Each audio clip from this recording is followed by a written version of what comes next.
Hello, good evening and welcome ladies and gentlemen to another round of epic racing action. And the Sim Racing Magazine GT4 Challenge Season 7 has brought to you on the premier sim racing platform available only on PC, known as iRacing. Proudly sponsored by Oris Digital, this is the series that see road cars turn into race cars and where drivers become stars over 8 rounds of brilliant battling action. And for round number 2 of 8 today, we are here in the United Kingdom at the Donington Park National Racing Circuit. One of our shorter circuits on the calendar, only 1.95 miles in length, it's not to be underestimated. Sitting on the state of Castle Donington is a circuit that is absolutely steeped in history and played host to racing events ever since 1931, ranging from major domestic series such as the British Touring Car Championship all the way through to the likes of major international series which we couldn't do without, including Formula 1 and of course the World Superbike Championship. With its fast-flowing bends over the course of its distance, 10 corners, it may seem limited in capacity, but if anything, underneath those small numbers lies an absolutely huge beating heart of a circuit, and that's why Donington Park is known as the heart of British motorsport. But where are my manners? Allow me to welcome you all to this broadcast live from circuit side. Of course, our season opener broadcast was tempered with technical difficulties, but we made it through with a post-round broadcast. But we're here today, and we promise you, as far as we can, all broadcasts will be live from this point onwards, and you're here live from circuit side for round number 2. Of course, you'll be catching this broadcast live from circuit side on YouTube at youtube.com and search for TX121TX, alternative Paul Walsh, and you can be tuning in there and join the likes of many who are currently tuning in, of course. And don't be shy, feel free to say hi in the YouTube chat. Indeed, we look forward to hearing from you and hearing not just about whether you're feeling okay today, but also who you're cheering on and where perhaps you're tuning in from. As we get set, of course, of the racing in the commentary booth, you have myself. My name is Paul Walsh, also known as TX141 or Brit of the Spit, depending on what media you follow me on. And I will bring you all your racing action tonight and indeed over the entirety of the season. But specifically for tonight, timed in British summertime, that's BST, or Universal Coordinate Time +1, UTC +1, our schedule is as follows. In just under 13 minutes time, we make it our way into our qualifying session. 15 minutes in duration, open qualifying, all the drivers out on a very tight circuit. And when you do have the best part here of what is 27 drivers registered in attendance so far, well, you can do the mathematics. 1.95 miles divided by almost 30 drivers. Well, doing the quick maths, you end up finding it is a very little room available for each and every driver out there, and therefore it is going to be absolutely packed. The best part of 0.065 miles available to each and every driver. You space them out equally. That is not much breathing room at all. But after qualifying, we'll make it our way into our feature race, and it's feature races all the way through the season, of course. 60 minutes of race of action. The laps will come quick, starting at 8:15 this evening. But who will be our winners in the overall consideration and also in the AM class? Well, for that and more, we're here to find out today as we get this day underway. But let's recap the story so far then, after one round and what we still got lying in wait, because there's a long road ahead here. And as we can see, last time out on the 7th of October, it was the circuit to Spa-Francorchamps that welcomed our drivers for round 1 of 8. There in Belgium, well, it was the story at the very front of a battle between Dries Van Langendonck and Alex Gall, with Alex Gall being the strategist, meanwhile Van Langendonck being the man with all the pace in hand. And in the end, in the battle of strategy versus raw pace, it was raw pace that won out by a couple of laps, with Dries Van Langendonck in the end being able to outpace was Alex Gall, and Gall's consideration, not changing tyres, were if there were a couple less laps of the race, he may have been able to get away with it and steal away that season opening win overall. Meanwhile, in the AM class, we got to see many stars impress there, where it be Chris Jennings, who impressed in qualifying but had a nightmare race by comparison, with Lee Berridge, who had a very good run in qualifying for that second place and also did well in the race itself. But the big star of the race, none other than John Bailiff, who stepped up to take victory, whereas everybody else seems to be losing their cool and calm. But as we make our way into this round, what's quite interesting is the fact that our winners of race number 1 in both the overall and also the AM considerations, they're not here today due to personal circumstances, with Dries Van Langendonck, I believe, doing F4 training, that's Formula 4 training. Meanwhile, I do believe John Bailiff is on holiday, so therefore we are going to see some new names take to the top step come the end of tonight, either way. But who will it be here, as it is the 21st of October 2025, and we are here at Donington Park. After today, we'll be making our way to France to the circuit des 24 Hours du Mans, and that'll be on the 4th of November, and our calendar sees us all the way through, of course, to what will be the end of January 2026, where we bring the curtain down on our second and final visit to the United Kingdom for this season. And it will be at the Alton Park circuit in round 8 of 8. As we come into this round as well, we're giving you a recap of who won and who perhaps didn't have as much fun. But let's talk a little bit more specifically about the standings. And well, we can see here our Drivers' Championship standings after a first round. Looking to the left and you'll see the overall Drivers' Championship. And there is Dries Van Langendonck with a perfect score of 26 points, leading the way for Sim Racing Magazine Yellow, ahead of Chicane and Apex Missers Alex Gall on 22 points. Kenzo Craigie not here today as well due to Formula 4 training. He sits on 20 points and therefore he'll fall into the ranks come the end of today.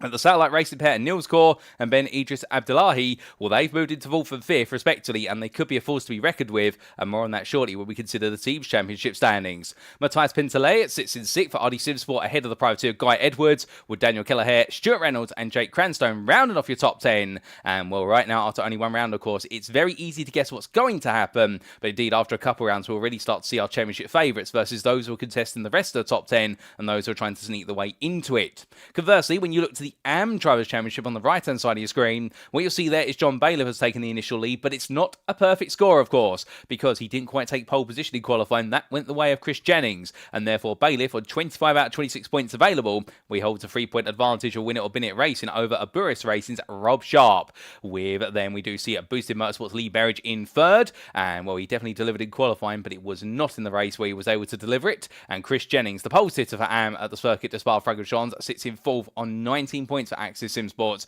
in quite a bewildering day of racing in Belgium. Eric Manenveld sits in 5th, the Win It or Bin It Racing driver there, looking to try and get a bit closer to his teammate at Bailiff come the end of today, but then again, he's got to dig deep to do so. If not, then he'll find that Dennis Van Beelen for Chicane and Apex Missers might be hot on his heels, as will Duncan Marai for Goldwyn Motorsport, John Roberts there for Boosted Motorsport, and completing your top 10, Mark Johnson and Paul Goffin, two drivers who didn't quite have a round to be remembered last time out in Belgium, but they'll be hoping for plenty more today. As Besteres Heinzmeier for Oris Racing Yellow, we had a brilliant battle back and forth with sister team driver for Oris Racing Red of Kim Such all the way to the end in Belgium, and could we see a bit more elbows out between them come the end of the racing today?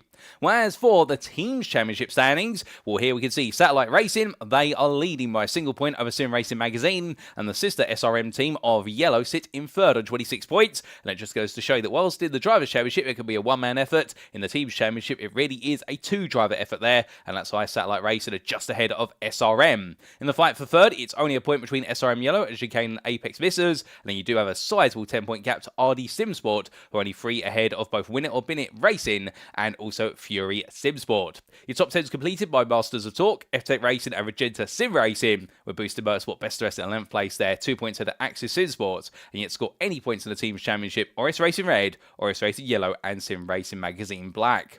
But, of course, one of the things we did talk about in our season opening broadcast, because the details were still being finalised, for all these standings, surely that means there's got to be some prizes at the end of the season. And the answer would be yes, ladies and gentlemen, there definitely will be some prizes. And what we'll see is that over the course of the season, there are 32 medals up for grabs. Now, these medals will be awarded at each and every round, as well as the pride for taking what will be the Drivers' Championship and also the Teams' Championship come the end of the season. And, well, when we say Drivers' Championship, both overall and in the AM class, what you'll see after each and every round, and we'll be talking about the round 1 medal winners very shortly, there are going to be medals up for grabs. So the overall winner, the AM class winner, the safest driver, or the driver with the lowest amount of instant points, and also the move of the race winner. And that's the driver who pulled off the best move over the course of the racing distance, as nominated by them or another driver, and then voted on by the stewarding panel. So for 32 medals up for grabs, 4 in each of the rounds in each of those categories. And, well, with regards to your winners, of course, then, for round number 1 at the circuit of Spa-Francorchamps, we'd like to extend a big congratulations to, firstly, our overall race winner of Dries Van Langendonck, who pulled off an absolutely brilliant performance to take his first win of the season.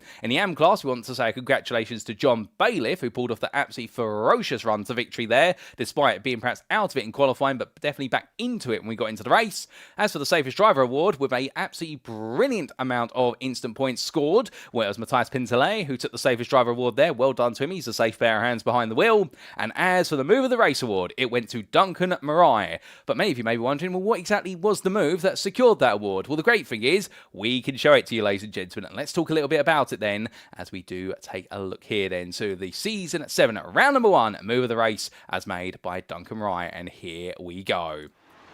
So it was battling with a wounded Chris Jennings heading down the Kemmel Straight and in towards Lake On. Looked around the outside initially, but Jennings decided he wasn't going to let it go. But Ryan said, well, if we're going to do the tango, we're going to go 2x2 all the way through. So through the triple header of corners, and as they exited out, well, Jennings had a good run out the corner, but he encountered a bit of wheel spin. So they made their way down into a large bend, and at this point, Duncan Rye was fully committed on that outside. Jennings still there on the rear quarter panel. You can't see him on camera, and there he is for a brief moment on the right-hand side of your screen. When they made their way into X-Bend, when Rye was at the inside, and there was only one natural conclusion, and that was Duncan Rye would take the place. So a brilliant move there, and that's why Duncan Rye has taken the Season 7 round number 1 Move of the Race award, and congratulations to Duncan. A brilliant effort there from the AM driver. And well, we look forward to announcing who your medal winners will be from round number 2 in the early stages of next round's broadcast, ladies and gentlemen. But coming onto our circuit then for today, we go from medals to tracks, and we are here, of course, at the national layout of the Donington Park racing circuit. A big thank you to iRacing.com, not just for their brilliant simulator, but also the track maps that come with it. And well, this circuit located near Castle Donington in the county of Leicestershire in England, the United Kingdom. Many of you will know it like the back of your hand. It is a circuit that has withstood the test of time when it comes to motorsport disciplines around the world, and indeed it is a circuit that nobody could do without, whether it be in British motorsport or racing around the globe. 10 corners at its core, many of them household names, whether it be the opening corner at Redgate, or alternatively Coppice Bend at turn number 8, or the S's at turns 9 and 10. But the key theme here, flowing corners all the way through. This is one of the fastest laps in terms of feel behind the wheel, and as our drivers roar the way around here, these corners will amount quickly, and you'll be seeing lap times in these GT4 machines at just under 1 minute and 10 seconds, so it's going to be an incredibly quick lap. But the one thing a two-dimensional image does not demonstrate, perhaps, is the fact there is plenty of elevation change woven into this, with the highest point on the circuit being at Coppice Bend at turn number 8, and the lowest point of the circuit being the old hairpin at turn number 4. But as our drivers make the way around, it'll be short straights aplenty here as they roar the way in towards Redgate at turn number 1, the sharp late apex for right-angled right-hander, then giving way to the downhill charge through Hollywood at turn number 2, and it really will be a blockbuster as they make their way into the Craner curves at turn 3, before then going into the old hairpin at turn number 4. But whereas hairpins normally mean it's a slow corner, the old hairpin is anything but that. It's a medium speed apex, which is all about managing understeer, and get it right, our drivers will carry all the momentum up through Starkey's Bridge at turn number 5, with the bridge no longer being there and been demolished in recent years, and then they'll make their way into what will be Schwann's Curve at turn number 6, but going hard to the brakes into McLean's at turn number 7, dealing with the off-camber right-hander, and they'll be uphill into Blind Apex Summit at turn number 8 at Coppice Bend, before they make their way down the back straight and in towards the S's at turns 9 and 10 to complete lap and do it all over again. But as for a quick reminder of the rules, because we can't go racing without them, car setup wise, drivers are running the iRacing Sprint fixed setup with fuel loads restricted to 37%. That will mandate at least 1 if not 2 pit stops, and it means all drivers are running an identical setup.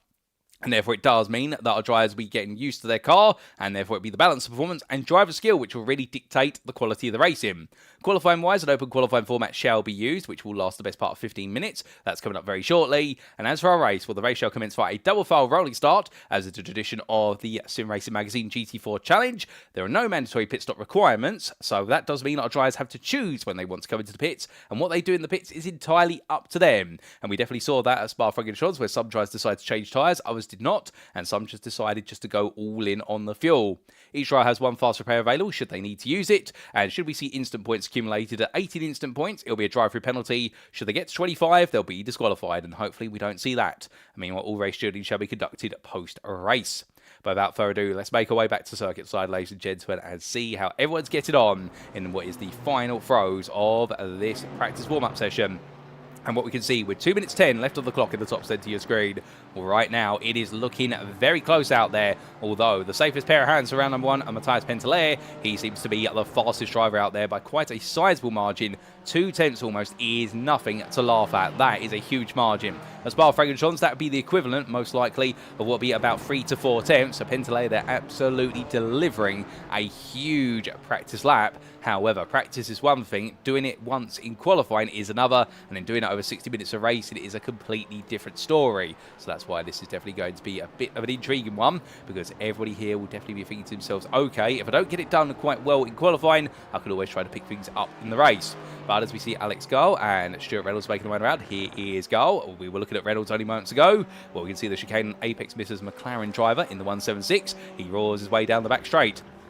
And he'll be hoping that he can be the one to take victory here today. He fell just short last time out at Spa-Francorchamps. However, we will have to see what he's going to be able to do, because it's a very different style of circuit, and therefore it may be a circuit that doesn't quite favour his McLaren as much as the previous venue did. And that's the one thing about the circuit variety as well. This calendar has been specifically selected for a combination of admin input, plus also steward's input and driver input, to create a calendar that is packed full of variety, and therefore there's going to be no one car that is going to be leading the way all the way through the season, or at least that's the intention.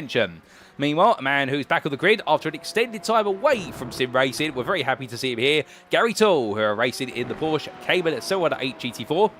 And I do believe he's a Porsche driver in real life. In fact, I do believe he may even have a Cayman 718 in real life. And if so, he's going to be absolutely using all that real life driving experience in order to be able to make the most out of this car. And as he roars about the hill, a lovely livery on the car there. And I do believe that is the Stand Up to Cancer logo on the side of it. Indeed, champion an absolutely brilliant cause there. But for Toole, he's currently the fastest in the AM class, and will only by what is a 10th over Erik Maninveld.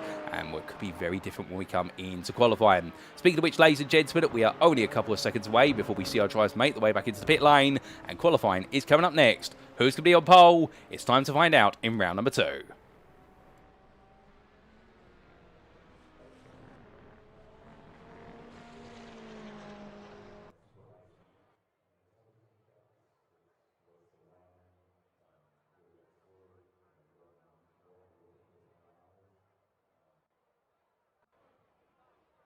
So the circuit falls silent for a brief moment, and very quickly it will start to come to life as all of our drivers now make the way immediately out the pit lane. It is going to be an absolute rip and tear out that pit lane for so many, and it's going to get very busy there. But the one thing that seems to be common is all the Mercedes drivers have had a brilliant run out the pit lane straight away, with Matt Slett being one of the many who have made the way out immediately. And well, is that a sign of things to come, or is it just coincidence that the Mercedes drivers have really been quick on the ball? I think it's just coincidence, to be fair.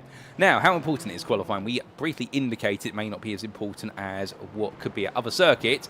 However, qualifying is going to be important if you want to be able to get a gauge of where you're going to sit in the relative pace. Because the one thing about the Donington Park circuit, whether it's raced by Ginetta Juniors all the way through to GB3 and GB4, so that would be the Great British Formula 3 and Formula 4 series, is that pack racing around here is very powerful. The slipstream and the toe, both up the hill and also on the flats, particularly on the back straight and also the start finish straight, all that adds together to create what is essentially an effect whereby if you're in a pack of 3 or 4 cars, you don't want to let those cars go.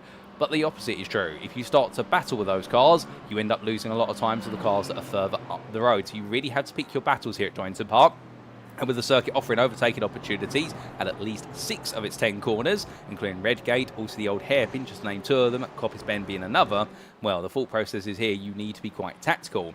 So, in terms of qualifying, the importance is you want to qualify within the vicinity of where you think your pace lies. You don't necessarily need to be on pole necessarily, but you'll want to be within those first 2 rows if you think you've got race-winning pace. If you qualify further down, you may just find after the opening few minutes, you'll end up being relegated back into a pack that loses the leaders, and then you have to try and work something on strategy in order to leapfrog your way up the order. So that's where the change lies here, in the fact you don't need to qualify perfectly, but you will need to put yourself in the pack you think you can work with.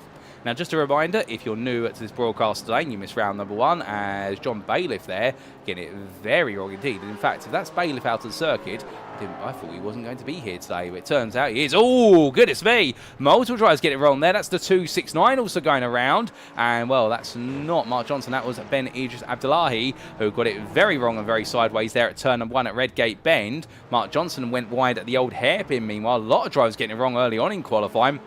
And we do know this new GT4 tyre model and physics model for these cars, definitely making them much spicier cars to handle on cold tyres and even when the tyres are up to temperature. But that is several surprises in very quick succession. And I do wonder where a few drivers there just being caught out with the fact they're trying to attack immediately, and perhaps they haven't realised they just need to get those tyres a little bit more warmed up and really get a feel for the car. Because this Donington Park circuit, it doesn't take prisoners, whether it be in the dry or the wet, although we are expecting dry conditions all the way through today.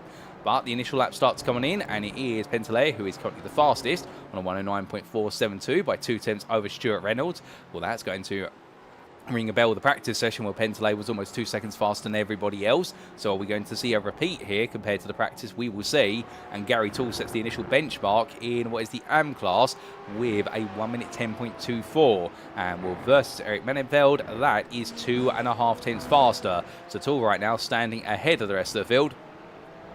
It'll be interesting to see what he's going to be able to do from this point onwards. And as they roar the way around, well, we just double check our notes there with regards to what is our driver, who we thought would be on the grid. And in fact, I'm getting my two names mixed up, ladies and gents, but I do apologise. It's Lee Berridge, who is not going to be on the grid today, and he's definitely not here, not John Bailiff. And there is John Bailiff, just to confirm there, and I'm getting some names slightly mixed up. You have to forgive me, and you probably have noticed I am suffering from a little bit of a cold at the moment, although I'm not going to let that stop me from being able to present this racing today, albeit you will have to excuse me if I do have to go quiet every so often, just to take a little bit of liquid refreshment and perhaps also cough off microphone. But right now, nobody's coughing and spluttering because Alex Gow has put in an absolutely stonking lap at the very top, a 109.168. That is half a tenth faster than anybody else. And, well, he was keeping something in reserve in practice, and he's decided, right, now's the time to deliver the pace. But who is going to prove themselves to be a little bit quicker further down the orders? We're seeing more lap times coming in. Kim Such puts himself into what is 17th place there, 1 minute 10.898. A good starting point for this qualifying session for the Oris Digital Red driver. And as he comes down the hill in the BMW M4 G82, well, it's absolutely menacing grill there right now. He'll be hoping he can be a bit of a menace to some of his rivals. Sister team driver of Oris Digital Yellow, here is Heinz Mayer. He's a bit further up the road, 15th, and what is 5th in the AM class. So it looks though Mayer may have a bit of an advantage today. However, we'll see how it all plays out later on in this session, because we're only 5 minutes in. We've still got another 10 plus also overtime to be considered. But one of the things we haven't done so far, of course, is brought you on board with one of the drivers delivering a lap around here. So we go to Stuart Reynolds as he comes towards the end of a current lap to take you around for a flying lap of the Donington Park National Circuit. So as the Fury Supersport driver goes full throttle here across the timeline, up into 4th gear already, shortly heading towards 5th, brings the car to the left-hand side. Reddick corner beckons.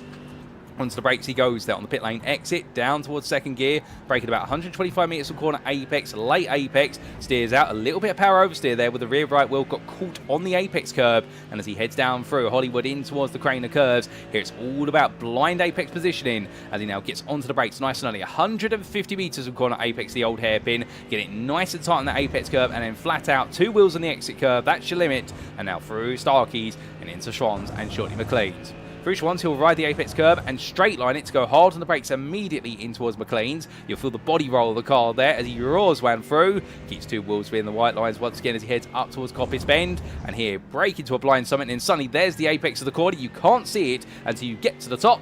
And now as he makes Swan out the corner, fighting with oversteer every step of the way there for Reynolds. Definitely a Mercedes that is not quite settled at the moment. Up into 5th gear he goes. And as he makes way down the back stretch, hard on the brakes, 100 metres from corner apex, through the SC goes to 2nd gear, and he's going to complete this lap. And where's this going to put Reynolds? In all places, we will see as he comes across the timeline, and the answer is going to be, it puts him into 5th, a 109.406, a respectable lap there from Stuart Reynolds. He'll be hoping for a little bit more later on, but he's improved sizably. And the 314 driver now on a bit of a charge. But as he makes a bit of a charge, we do look to Ryan Penny, who is currently without a lap. The same for Simon Povey and also for Ben Altria, who signed up after what the sign-ups for round number 1 were closed. So therefore, Altria is a bit of a late joiner, albeit right now the Aston Martin Vantage V8 driver is not currently on the grid. And well, hopefully that's not a sign of a technical issue for the car. He's going to be in your Pro class for today. And your Pros all being represented by the red tags in the time tower. All your AMs being represented by the blue tags in the time tower. And that's how you tell the difference between the classes drivers, but they are all encouraged to fight each other, of course, because the AMs do have their own class championship, but for the pros, it's all about those overall finishing positions. They have no pro class championship to beckon, and that keeps things interesting for the drivers who are a little bit off the pace further down. That's why they're the AMs, and also our pro drivers, they know that they've got everybody to fight with out there, and it will keep the intrigue going all the way through. And it's a whole new theme for Season 7 of the Sim Racing Magazine GT4 Challenge, the introduction of an AM class, and that's why we can see with the best part of 40 drivers having entered this season, or 39 at the moment, but you never know, somebody could fill that spot as the season goes on. We do have an equal split almost of 19 pros to 20 AMs, and our 20 AMs have as much to play for as our 19 pros. But Stuart Reynolds now makes his way to the very top of the pile by half a second, or in fact half a tenth of a second I should say there, as my eyesight does give way over Alex Goal. And right now the Mercedes driver seems to have found his flow, found his rhythm, and also found a little bit of slipstream. And all those have gone hand in hand and delivered him an absolutely brilliant lap of 108.89. So we are now into the 108, the very high 108. Will we get any lower before all is said and done? Was the fuel tank comes out of the car? Yes, is the theory, but the tyres also we started to feel a little bit of burn here, because the thing with these GT4 tyres, you can run them over an entire 60-minute race. they're not going to feel very comfortable after the best part of 10-15 minutes if you're absolutely pushing them. Somebody there takes to the grass. Now, who was that? I believe that might have been Colin Wynne. Yes, it is. And Wynne crawling his way back onto the circuit there. Well, something's got a bit wrong in the very interesting camouflage livery. And, well, that's not quite Dazzle of naval ships, but yes, it definitely breaks up the car there. Very nice livery on the machine. And, well, he makes his way back up to a speed, albeit with an excursion like that. You have to wonder how he got there in the first place. And the answer is, without further ado, here's a replay to explain. Now, this was Wynne making his way out of McLean's and up towards Coppice Bend. Did he get it wrong here under braking? Gut instinct says yes, but how much did he get it wrong? He went wide, and the car just went straight on there. And as a result, he very gradually brought it back onto the circuit and decided, rather than immediately rejoining the racing line, that he would crawl along in the gravel and make sure that he didn't impede anybody who was on the lap. So Wynne decided to sacrifice himself for the greater good of everybody else. Good on that man for doing so. And, well, he'll be hoping for a better end to his qualifying session.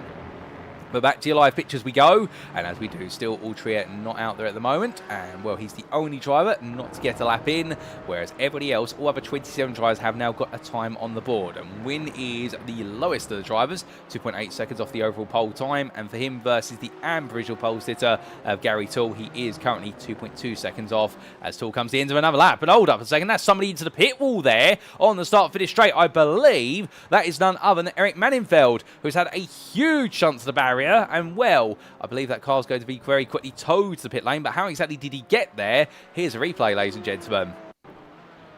Well, in fact, that was not Manningfeld. I think Manningfeld's going to come into the pit lane here, so somebody else got it wrong.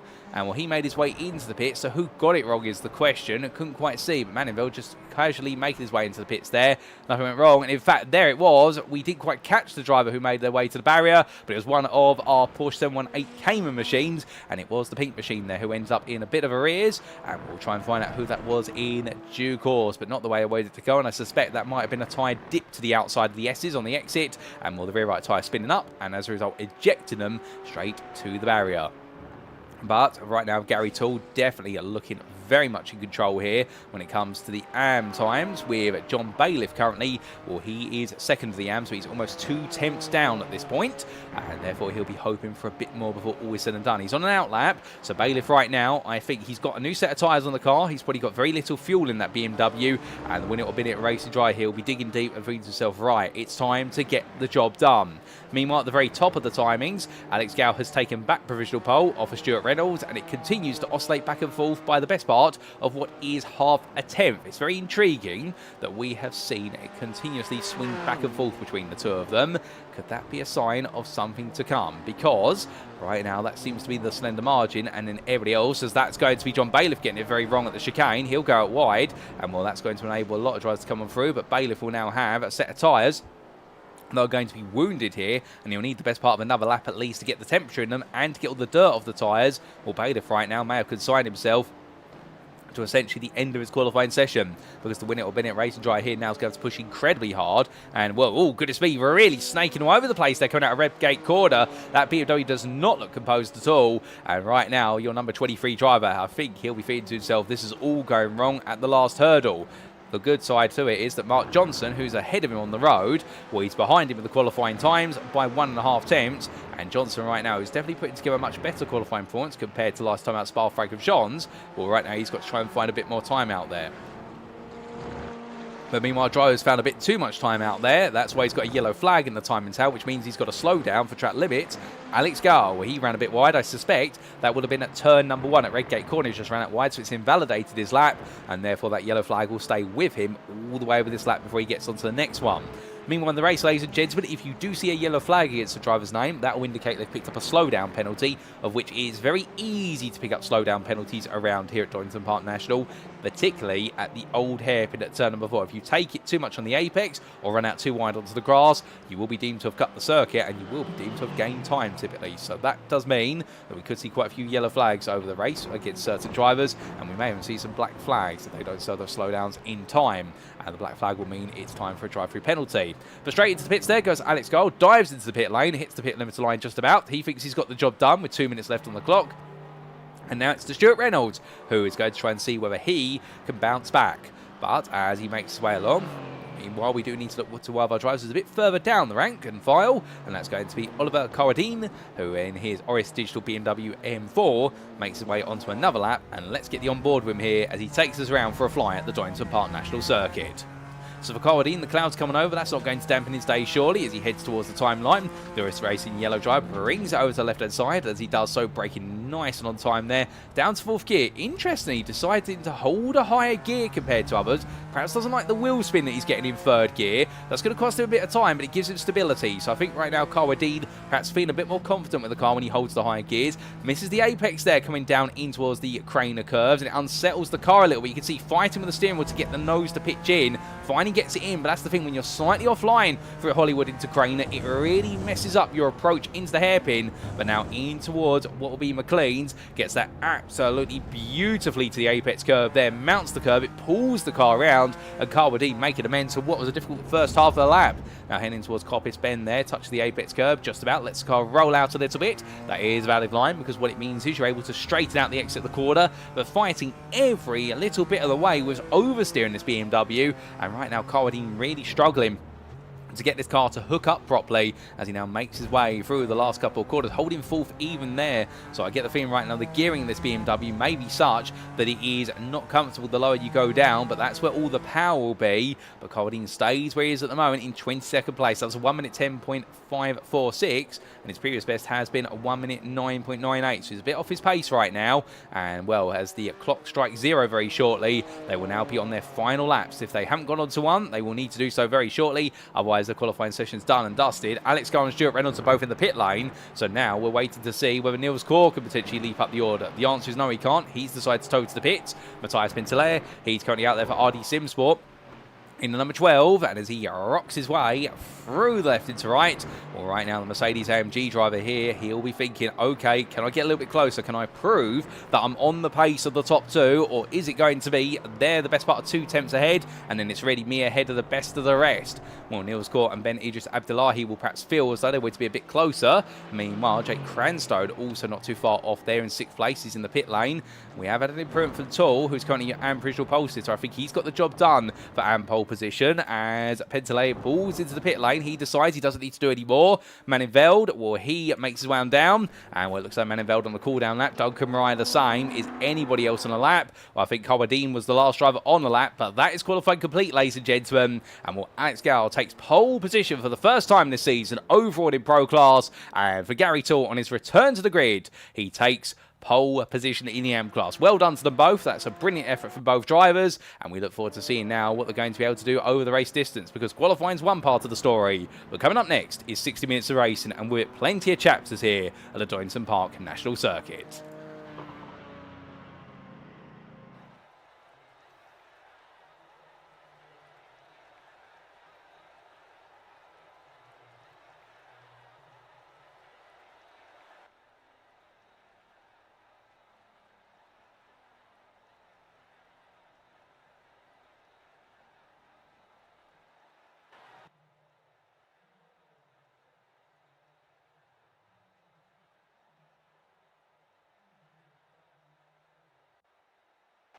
So as our drivers make the way to the grid, this is how they'll line up for round number 2 of the Sim Racing Magazine GT4 Challenge Season 7, as proudly sponsored by Oris Digital. And it's Alex Garr who takes pole position for chicane and apex misses by half a tenth over Fury Simsport's Stuart Reynolds. On round number 2, you'll have Matthias Pintelé, the RD Simsport driver from Finland, doing a great job there to put himself on the second row of the grid and really prove to be the best of the rest in qualifying. Keeping in company from 4th place, it'll be Satellite Race's Niels Kaur, just ahead of teammate Ben Idris Abdullahi, and the two teammates once again showing their credentials to the Team's Championship early on, if not the Drivers' Championship. Jake Cranstone, he stuck his way to 6th place for Masters of Talk, and definitely doing a great job there in the Porsche and out-qualifying the rest of his fellow manufacturer peers, and it does seem as though he's found a little bit in the car that nobody else has. Behind him, it'll then be Guy Edwards, who starts 7th, ahead of Simon Povey, with the F-Tech Racing driver then being followed up by Callum Brandt, who starts 9th for the grid for RD Simsport, and round off your top 10, it'll be Matt Slate for Agenta Sim Racing. Outside the top 10, well, then you get to your Ampole sitter, Gary Toole. On his debut, does an absolutely brilliant job there for GST Racing, and indeed puts the rest of the field behind him by 1.2 tenths in the AM class. But between himself and second place AM driver of John Bailiff is Taylor Adams for Agenta Sim Racing, who starts 12th. Then it's Bailiff, who starts 13th for Win It or Bin It Racing, just ahead of Daniel Parron-Smith, who's recently been celebrated success in real-life racing for Sim Racing Magazine Yellow, and now will be hoping to celebrate some success here today in the Sim Racing machine. Then from him, it'll be in 15th place, the privateer of Eric Mannenveld, ahead of Mark Johnson for Track Mouse Racing, with row number 9 going to Rob Sharp for Aburus Racing, who qualifies a little bit better than he did last time out, and he'll be hoping for a forward progression here, and he's been joined by the man with the move of the race at Spa-Francorchamps of Duncan Bry for Goldwing Motorsport. Heinz Bear starts in 19th place, Oris Racing Yellow, ahead of Chicane and Apex Misters Dennis Van Beelen. And then we have outside the top 20 on row number 11, Martin Kenyon for Axis Sim Sports, for a difficult qualifying session for him. And then it will be Oliver Carwadine, who starts 22nd for Oris Racing Yellow. Kim Such begins his day in 23rd for Oris Racing Red, ahead of Ryan Penny for Oris Racing Red, his teammate. Well, then it will be none other John Robertson, the Ford Mustang, 25th for Boosted Motorsport, ahead of Colin Wynn, the privateer. They're struggling in qualifying, but not as much necessarily as Annie Master for Sim Racing Magazine Black. And then last but not least, unfortunately, it looks though not making his way to the grid today due to a technical issue with the Aston Martin. It's full Tilty Motorsports Bedell Trier, but has not made it there, and we'll see him back out there in round number 3. But that's a surprise there, because there's definitely been some sort of issue and they haven't been able to get to the bottom of it for the 504 car. But as the grid makes its way, it's only a short formation, that, ladies and gentlemen. And therefore, very soon, we will be going green flag racing. And as they all make the way down, Alex Gull right now trying to get as much tyre temperature as possible as quickly as he can. Stuart Reynolds, meanwhile, playing it cool, calm and collected. But as they make the way out of the S's, it's time for us to go racing for round number 2.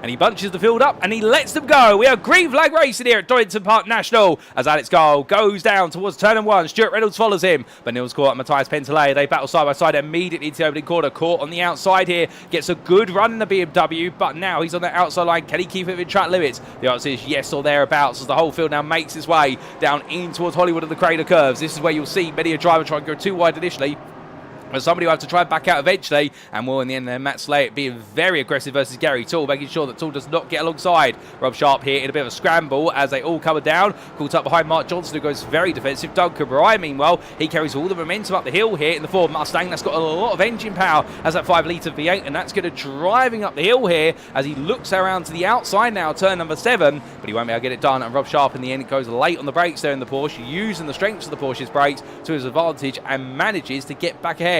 So Sharp there under a bit of threat, but manages to hold on. We have had a bit of drama for both Martin Kenyon and also Dennis Van Beelen, and we'll come back to that drama in due course, ladies and gentlemen, as meanwhile we come back to the front of the field, and Alex Gull right now completes 1 lap of the race, and he's got plenty more to go here. And we are expecting the best part of what will be approximately 50 laps of racing when all is said and done, as after lap number 1, Gull leads with Reynolds in 2nd, then it's Pentelay in 3rd, Corsett's 4th, ahead of Idris Abdullahi in 5th, then we have Cranstone in 6th, ahead of Edwards, followed by Povey, Brandt, and then it's Adams who rounds off your top 10. All pro drivers. Best the rest of the length is Parron-Smith, and a bit further back, battling side by side here, it's Bailiff up the inside of Gary Toole, as Bailiff there has a little bit of oversteer coming out of Red Gate corner, but he sneaks the lead of the AM class there. Oh no, that's gone very wrong, and Toole sent spinning onto the grass, in contact there, I believe. It's all pandemonium. That's Duncan Bry. Can he avoid the barrier? Yes, he can. Rob Sharp's into the wall. Sharp is into the barrier there in the rear of the picture. How on earth did he get ejected there? I do not know.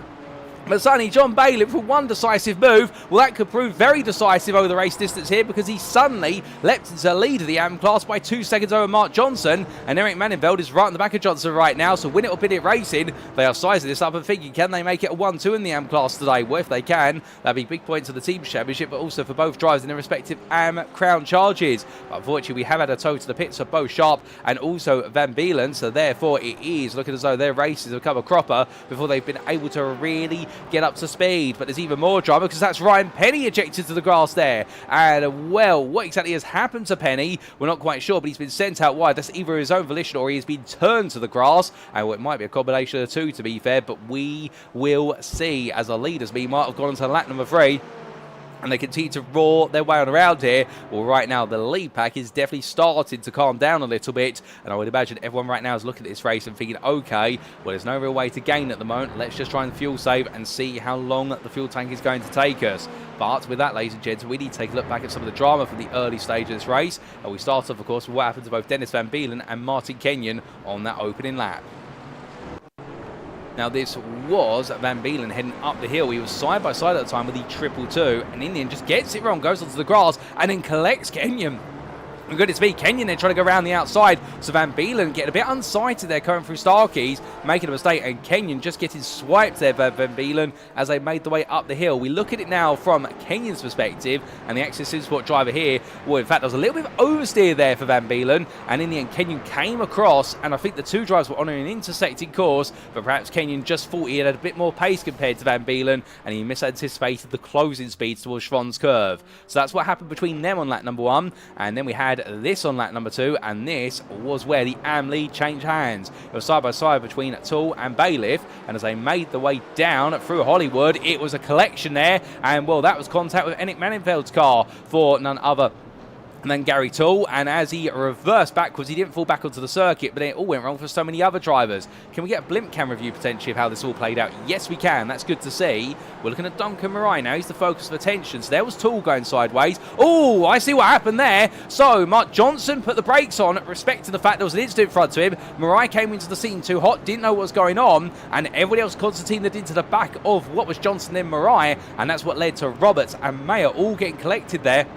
And there was drama for all the drivers, and well, if you look at it from Heinz Mayer's perspective, which we get the on board here, he'll see that something goes wrong in front, but he'll see it too late. As everyone's suddenly, he's masked by Sharp's car, sees a bit of smoke, and then suddenly, Mariah's had to go into the back of Johnson, Sharp's got into the back of Mariah, and Mayer's just had to clatter his way through. He's had no ability to react, and meanwhile, he's had the boosted motorsport car coming roaring back onto the circuit as well simultaneously. So it's been absolute pandemonium, and I believe that's the Ford Mustang of John Roberts there, who finally found its way back onto the circuit. So that explains it all. And well, we come back to you live racing for a brief moment, ladies and gentlemen, as we do say hello there to Jay Decker, who says, I was about to comment on how clean this had been. Indeed, it was a very clean opening lap, but lap number 2 seemed to catch out many of our drivers in the AM class there for a bit of an unfortunate instant, and I think everyone in the M pulled into a scene where nobody could really see what was going on. The yellow flags were not waving at the time when everyone came full throttle in towards Hollywood, and it led to a blockbuster moment, albeit not one that they're all going to be happy about. Indeed, if it was a Rotten Tomatoes movie score, we would be giving it what would be a lower score compared to what it could be, because it definitely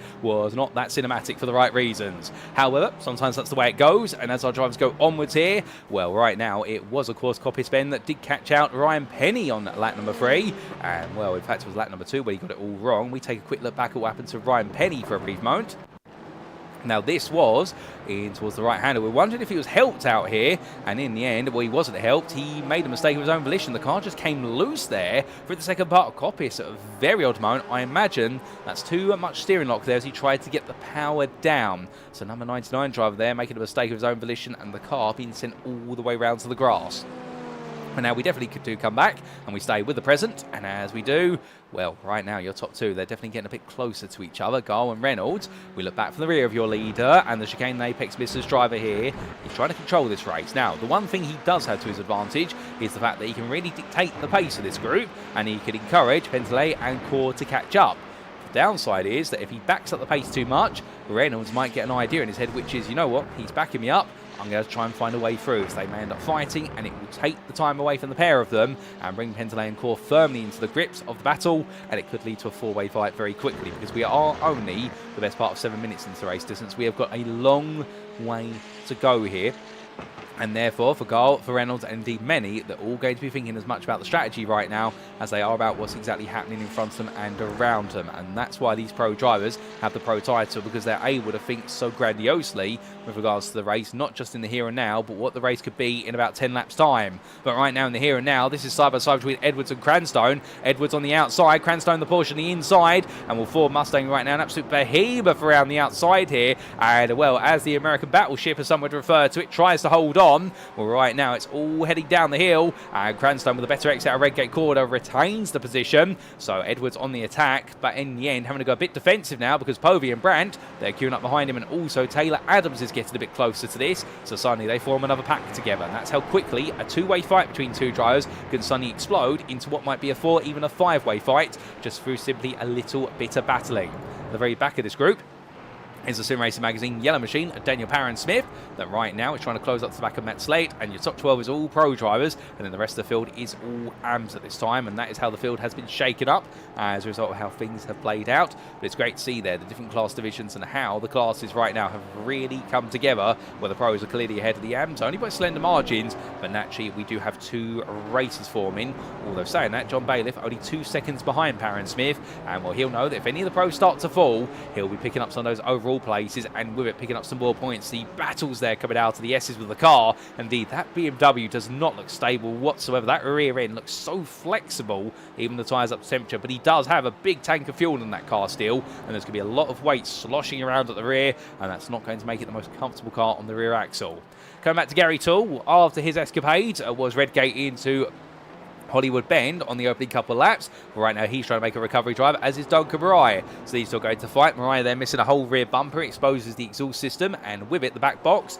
And as they head down for Hollywood Bend, I can imagine that Toole right now will just be staying in the tow here for GSD Racing, and he'll try to get this car to the pits, that way he can pick up that fast repair. Looks like the inside, Mariah invites, but Toole does not go all the way in, and he knows that if he did go for it and suddenly had his nose chopped up by Mariah, then it would be him who would be in the sin bin in the steward's room, for the simple reason he wouldn't have had an overlap in the first place. Indeed, the old hairpin is very inviting to send it up the inside, and Toole right now making it very clear to his rival that he's got much better braking potential compared to Mariah.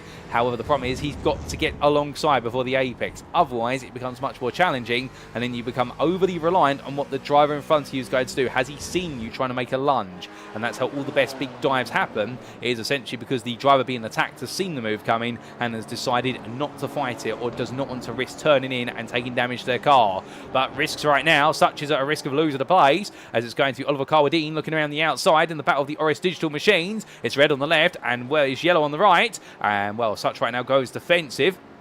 Carradine still there with him, tries to go for the switchback coming for Redgate Bend, but gets there a bit wrong, and Martin Kenyon gets onto the back of this, and the Exodus Simsport driver here gets the throttle in, and he fancies his chances, and well, he has had a bit of damage on this car. Indeed, many of the drivers have in the AM class, but right now he seems to be getting it all stable as he heads out of the old hairpin. But for Kenyon, he's got to also probably be plotting right now, what if I can leapfrog them? Can I do something in the pits? Because with the fight that's going on between these two BMWs, if I can't get through them soon, I'm going to start to lose a lot of time. As Gary Toole takes a look up the inside here in towards what will be turn number 7, and coming out of McLean's, he's really trying to force Mariah to run wide there, and I think Duncan Mariah keeps looking in his right hand mirror and seeing that Toole is really getting aggressive in regards to these braking zones, but it's all mind games here, and Toole right now is trying to goad his rival into a mistake, because as you can see down the straights, the Ford Mustang is able to pull away at a gentle canter, but it's in the corners where that Porsche has everything in terms of the advantage, and well, that is where Toole is able to stay right behind his rival. Back towards the front of what are these 5 cars, you can see the Toole versus Mariah battle in the rear of the picture. Well, here comes Carwadine up the inside into Redgate this time. Such leaves the door wide open and says, you know what, it may not be worth fighting this much because we're just losing time. And Martin Kenyon says, well, do you mind if I come on through then? And I think Kim Such at this point will be looking over his shoulder, realising there's a McLaren there and thinking, hold up a second, I didn't mean for you to come on through. And Kenyon says, well, thank you very much. I'm going to go up the inside. A little bit of contact between the two of them. And as they make the way for the old hairpin, Martin Kenyon there, ever the opportunist, gets it done. But meanwhile, Duncan Ryan, Gary Toole, they've come to blows, and these two drivers have had it go from good to bad to disaster now on lap number 10. How on earth they ended up coming together? Well, there's only one way to find out. It will be a replay, and Toole's had to tow to the pits. Mariah is trying to crawl to the pits at the moment, but definitely that has gone very wrong between them, and I wonder where it's been a misanticipation under braking from both drivers into the old hairpin. Well, ladies and gents, without further ado, here's a replay to explain. So this was coming down through the crane of curves. Toole the aggressor, Mariah the defender. Toole looked up the inside of the braking, and yes, it was what he thought. Toole went for it there. He was a lot closer than he had been previously. Mariah turned in. Now the argument for Mariah will be that Toole did not have enough overlap to therefore be there, and therefore he put himself in this dangerous position. Toole would argue that he'd outbroken his rival to make the apex of the corner, and therefore he had the right to be there, and that Mariah turned in and chopped him off. Well, either way, both drivers will come to blows, and that will be one I'm certain will be going to the stewards after the race, and both drivers will have their side of the story. But feel free to let us know your perspective, ladies and gentlemen, in the YouTube chat. So I'm going to keep it civil, of course, because at the end of the day, remember, our stewards have plenty more camera angles than what we do here in the commentary booth. But as we come back to live racing, here's Annie Marsden, and well, he started all the way down in 27th place, and right now the Sim Racing Magazine Black driver is doing a very good job here, staying out of trouble. He's not necessarily on the pace of the AM leaders, but keep in mind, he's currently 9th in AM class, and he's on course for a good haul of points here right now. And, well, it does seem as though the Porsche driver just enjoying his time out there. And, well, he might be one of our older gentleman drivers. I won't reveal his age, to be fair. And, well, I always like to say he's 18 plus some. But right now, he's definitely enjoying himself out there, and he's not letting the slower pace he had at Circuit Spa-Francorchamps de-incentivise him. If anything, it's good to see him right up there right now and chasing the top 10 in the AM class. But we look back to your pros, because in the pro class, there's plenty coming. And in fact, we had a bit of a swap here, because Ben Idris Abdullahi has moved up into 5th place of the pros. He has passed Jake Cranstow as of recent laps. And we look back for the rear of the leader in this group, because there is Cranstone right behind him, and you've got Guy Edwards, Simon Povey, Callum Brandt and Taylor Adams. They are all together what is 6 drivers separated by the best part of 2 seconds. And, well, you could not make this up. This is a long line of cars, and the satellite racing driver here, well, he is right now, I think, just trying to provide a bit of a buffer, which Niels Core will be very grateful for as they make the way down towards turn number 9. But as they do, Cranstone takes a peek and then realises he's never outrunning that Mustang into a braking zone, so therefore he's got to be smart on the brakes, or alternatively just get a better run through the corners. But right now, the leading Frenchman of this group decides, you know what, I'm just going to hold my line, hold that racing line in towards turn 1, and Cranstone's not close enough to make a move.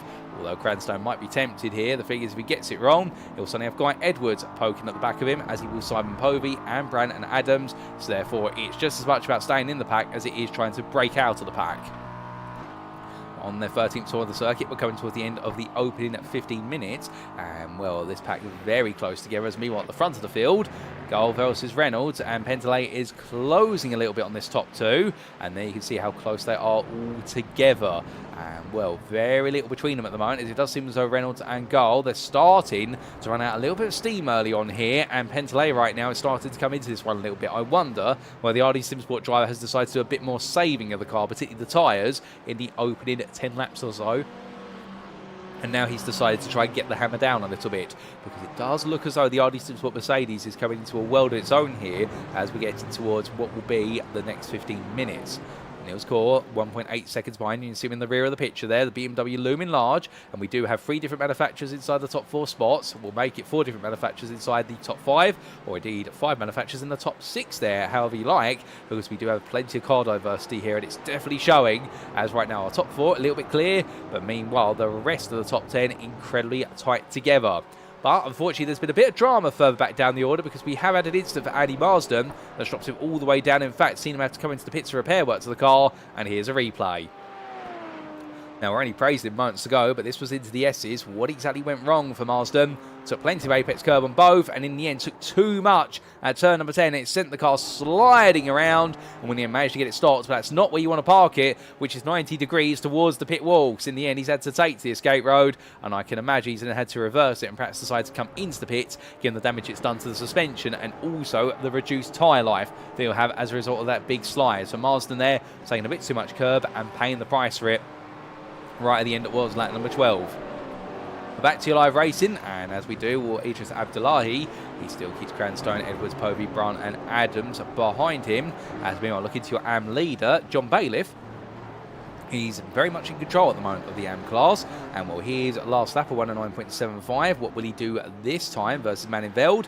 We will see, as the winner will be in racing pair are 1-2 in class now, and well, Bailiff this time around sets a 1 minute 10.2. Manninveld meanwhile a 1 minute 9.69. So therefore, in fact, a 6.6 I should say. His previous lap was the best lap, but he's going even faster now. So Manninveld definitely picking up the pace here, and I think the confidence is starting to abound. Mark Johnson meanwhile has had a spin at Redgate Corner. He was your third place driver, and he was pushing hard. He was trying to match Manninveld's pace, and suddenly that's going to put him a long way back. That'll put the best part of 8 seconds off of the top 2 in the AM class. So Johnson right now will have Heinz Mayer encroaching upon him little by little, and we'll credit where it's due to Heinz. He has done a brilliant effort to move all the way from 7th into 4th in the AM class, and I wouldn't be surprised here if he perhaps fancies his chances to take a podium today, particularly if his rivals get it wrong and he continues to get it right. And there's something to be said in these GT4s, it would seem, about just simply driving consistently and not making mistakes. We saw that at Spa-Francorchamps, and we're seeing it here aplenty so far, even if we haven't completed the first 20 minutes of race or a third distance at the Donington Park circuit. It does seem as though mistakes can very quickly arrive, and when they do, they can be tantamount to disaster. But as we come back to the top 5, or particularly the driver who ends the top 5 overall, and he brings the rest of the field with him, Idris Abdullahi, still under major pressure for old Cranstone. And right now, you can imagine that he'll probably think to himself, what do I have to do in order to break away? Well, I think there's nothing he can do at the moment other than just simply nail his lines. He runs very deep there at the hairpin. That is going to cost him a lot of momentum up the hill. Cranstone here is going to have a lot of charge in him. Now, will he go for the move here? The Masters of Torque driver thinks about it. He's got to surely go for it. Yes, he does up the inside. Cranstone all in on the brakes and will use the Porsche's brakes to his advantage. He just have to hit Abdullahi now. Will he come back at him in towards Coppice Bend? I don't think so. What he'll try and do is pick up the momentum out of the fast right-hander and onto the back stretch. But Cranstone pulls a 3.5 tenths advantage. Now as they exit turn number 8, and you see Edwards, Povey and Brand all behind, and Cranstone there just in the end. One small mistake from Idris Abdullahi, and that was enough to open up the opportunity and retake the place he lost earlier on in this race, albeit now can he be the one to make a break? Now maybe you may be wondering, well, what exactly went wrong for Idris Abdullahi? And the answer is he just outbroke himself slightly into the old hairpin, missed his braking point by the best part of about a metre or two, and it just caused the car to slightly slide wide. But there's a compounding effect with that, which is when you outbrake yourself into the old hairpin, you go deep and you put even more load onto the front left tyre. And because that front left tyre is doing so much work through the old hairpin, you're actually scrubbing off a lot more rubber, and therefore you're scrubbing speed. And that is why you lost so much momentum up the hill. It is a domino effect there. Get it wrong, you'll naturally lose speed going up the hill, but also you will lose tyre life, and therefore coming into the next sequence of corners, particularly here at what is Schwann's Curve, and then McLean's, you haven't got the momentum, and that adds up all the way up towards Coppice Bend. And that's one of the things as well, perhaps we didn't talk about earlier on. You'll notice for a clockwise circuit, this circuit is absolutely dominated by left-handers, where there's a lot of load on the right-handers, I should say, but there's a lot of load on the left side tyres of the car, and that means those tyres, particularly that front left for the front engine rear drive machines, such as the Ford Mustang and also the Mercedes AMG, will be absolutely taking a beating lap after lap. And Idris Abdullahi decides to peel into the pits, as does Callum Brandt. It is pit stop season. Alex Gull's also into the pits, but Stuart Reynolds has stayed out there. So Reynolds and Gull, they swapped, albeit it's happening because of strategy. It's not happened on circuit, and therefore right now for Reynolds, can he find a way to outpace Gull, or will he find himself coming into arrears? Because he's found a little bit of traffic in front of him, and that car in front of him is none other than Martin Kenyon, who he'll need to find a way past. Now Kenyon will be wary of the fact that he does have the race leader behind him. However, he doesn't need to step aside immediately here. The responsibility is on the lead lap driver to find a way to safely facilitate the pass. So what you do, going to Coppice, he'll look up the inside. Kenyon there will hold an outside line. He's a little bit tight there, but he gives Reynolds breathing room, and as a result they do swap the places around there. Kenyon not being the most obliging, but to be fair, also cognizant of the fact if he goes any deeper into the corner, he may end up ejecting himself onto the marbles and potentially onto the grass. So Reynolds does get it done, albeit he does lose a little bit of speed through there. Will he tuck into the pits immediately? And the Fury Supersport driver does indeed. So Reynolds is now in. So we'll see what the difference is by a lap as Alex Gull is making his way coming out of McLean's Curve right now. Pit stop wise, Jake Cranstone's in, also Guy Edwards in, Simon Povey and Taylor Adams. They have stayed out, so they're going to go another lap here. So Povey and Adams have been working together quite a bit in this race. And I think they formed a little bit of an alliance over the distance here. And, well, the classic, the enemy of my enemy is my friend logic. But from them to two drivers were definitely friends off circuit, but enemies on circuit. Alex Gull makes his way out of the S's. We look to the blimp camera here. He'll be obscured a little bit as he makes his way on through. But where is Reynolds? Gull makes his way across the timeline. Reynolds right now, is he leaving the pit lane? And the answer is, he is. But there he is. You can see him at the rear of the picture. So Alex Gull has retaken the effective lead of this race. And, well, he pitted early, but of course he does have one more lap to do compared to Reynolds. And that could be a factor later on when it comes to the second round of pit stops, because given the fact the fuel tank has lasted the best part of what has been at 20 to 22 minutes, we are expecting at least one more stop, and well, then it'll be all the way to the end of the race. But Reynolds as well had to put a bit more fuel in the car. The stationary time for Gull was 19.13 seconds, for Reynolds 20.58. And I think for Stuart Reynolds right now, the extra lap, he's burned the fuel, and naturally as well, that Mercedes does use a bit more fuel compared to the McLaren, and well, that might be the tale of the two cars right now, and the gap has opened up to 2.5 seconds. Can Reynolds find a way to bounce back? We will have to wait and see here because he's going to work hard to try and close this down as it's a black flag for Simon Povey. I believe that is for speeding going into the pit lane. And therefore Povey will, when he comes out of the pits, he will realise, Sonny, he's now got to then make his way back into the pit lane for what will be a stop and hold penalty. So he's going to be absolutely fuming at that. In fact, he might be serving it right now whilst he's stationary. Alex Garl, meanwhile, well, he comes on through as Povey's still there. So Povey is serving his stop and go penalty as he's picked it up coming into the pits. He can do that essentially, so he will clear it, but it will put him all the way down the running order, and Sonny Taylor Adams will find himself without Povey for company. But in that long pack of cars that was fighting over 5th place, well, with Cranstone having found his way ahead of Idris Abdullahi before the pit stops, he's come back out ahead following the pit stops. And, well, Idris Abdullahi is ahead of Adams, who's leapt up to 7th, with Callum Brandt and Guy Edwards falling behind him. So Taylor Adams, in working with Povey, has actually used that to his advantage, and he has gained 2 places. So now Adams, the man who started in 12th, is up into 7th place. It's a brilliant effort there from the number 1 driver, and I think he'll be happy about that. And indeed, remember, he was your Season 6 champion. Well, right now, the Season 6 champion, he may not be the fastest out there, but he's definitely putting together what is a classic drive, and indeed one that will be notable for the fact that he's getting things done on strategy and knowing who to work with versus who not to work with. As Callum Brandt right now says, right, I'm going to turn the tables upside down. The RD Simsport driver looking up the inside out of Coppice Bend. Well, he'll initially have to run, but now here comes Adams, albeit also the inside goes Guy Edwards, and Edwards absolutely lunges it and says to Adams, well, you may have got ahead of both of us in the pits, but we're going to get back ahead of you when it comes to being on circuit. But Taylor Adams, you'll notice, doesn't really fight it too hard there. And I think right now the Mercedes driver really playing the smart game as we jump on board with him for Agenta Sim Racing, which is, why do I need to fight if I know I can beat them on strategy and I can save fuel in the process? I may as well let them pull me up the road. To Cranstone and Idris Abdullahi will most likely fight each other. The only risk of this strategy, of course, for the British driver is that if the 2 drivers in front of him, Brandt and Edwards, fight, then suddenly it will no longer be a 5-way fight for 5th, but he'll be stuck in a 3-way fight for 7th instead. So he's relying a little bit here on Brandt and Edwards both having common sense heads attached to them right now, which they typically have been, but at any moment, of course, the red mist can descend in motorsport, and therefore we may suddenly see Brandt and Edwards decide to go back and forth in their fight for that 7th place. And if so, well, Adams then is going to need to get a little bit more inventive, albeit looking to Cranstone meanwhile.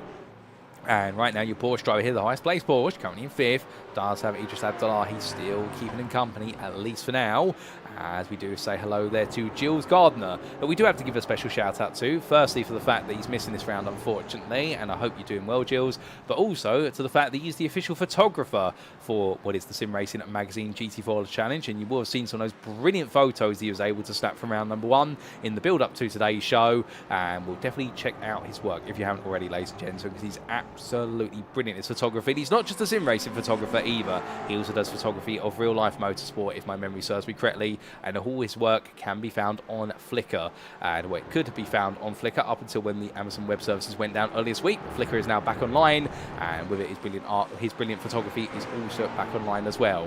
We're glad to have you with us, Gilles, and well, as I try to make the way on through, we'll have to wait and see what is the next stage in the story here, because the first pit stops have been completed. We've been talking quite heavily about the overall battling for the front of the field. But in the AM class, well, no surprise here, John Bailiff, after a pit stop, he's come back out, and in fact he's opened up his lead a little bit more, now up to almost 6 seconds over teammate winner of Bennett Racing, Eric Mannenveld, and Mark Johnson is a bit further back after his spin at Redgate Corner. And well, for Johnson, it's Heinz Mayer who is getting closer, and Mayer in fact gained a second on him in the pits. Or should I say 2 seconds end-to-end in the pits. So therefore, Mayer right now is definitely showing strategy is his art. And therefore, we wouldn't be surprised if he perhaps gets involved towards the end of the race for 3rd place. But coming to 2 drivers on circuit in the AM class who are getting ready to do battle. They both had fast repairs. It's Petty versus Marai. And Marai right now on the attack as we ride on board with the American machine that being driven by the South African driver. Then up the hill and in towards Coppice Bend. Well, it's going to be the battle of 2 front-engine rear-wheel drive machines, albeit that's a mistake for Petty. Runs very deep at Coppice. Right now is going to be looking down the inside in towards the braking zone. He's got a lot of momentum here, but is he going to have enough to get through? He's going to have to really go for it on the brakes. And, well, Penny is giving it as good as he can get. But in the end, they go too wide into the S's. They exit almost too wide. Ryan gives him the breathing room, but Penny in the end has a slow exit out the corner. And heading up towards turn 1, Penny tucks into her toe. Thinks about looking up the inside, thinks not about it. Does he look in the end to the inside? The answer is no. He keeps us guessing. And let's just try and keep Duncan Rye guessing. But in the end, the number 33 Ford Mustang does move back into 9th place, the AM class, and continues its recovery journey. Its next target will be Martin Kenyon, who's picked up a slowdown penalty for track limits at the old hairpin. And Kenyon right now 8th place. We'll gradually burn that going up the hill, and I suspect that'll cost him the best part of 1 to 2 seconds. But as we do say hello there to Stephen Codburn, and I hope you're doing well this evening, Stephen. Well, we do see Martin Kenyon out here, and Mark Johnson as well, the other McLaren driver in the AM class. Indeed, only 2 McLarens in the AMs today. And well, the Track Mouse racing driver keeping his head down as well, and definitely has a lot of support out there as he makes his way across that timeline onto a 24th turn of the circuit. But we had a bit of battle up the road, because we have suddenly seen that Idris Abdahi has got back into 5th, ahead of Callum Brandt, Guy Edwards and Jake Cranstone. And Cranstone has dropped all the way down to 8th. How did he get there? Well, we need to find out, ladies and gentlemen, and here is the explainer. So, it was Cranstone who was comfortably ahead, but down into the Crater curves he went, onto the brakes, went a bit sideways there. Oh, goodness me. Now that is unexpected. The rear of that Porsche is letting go there coming down through the old hairpin. And I get the feeling that Cranstone may have just got a little bit unsettled coming down the hill. Can we get a bit earlier on when he made the mistake? Let's see if we can get on board here with Cranstone. Let's listen to him. And took a lot of apex curb there at turn number 3, and I think the dirt on the left hand side tyres, plus also then the momentum change of the car as he went onto the brakes, that upset the car. He didn't have the grip he needed, and the rear of the car tried to come round before the front of the car bit into the old hairpin. So the Masters of Torque driver there making a small error to cut over the apex of the Crater curves, but that's what caused him to go very sideways under braking, and well, thankfully he didn't lose the car, but he did lose several places. So Cranstone needs to try and work that back when he can.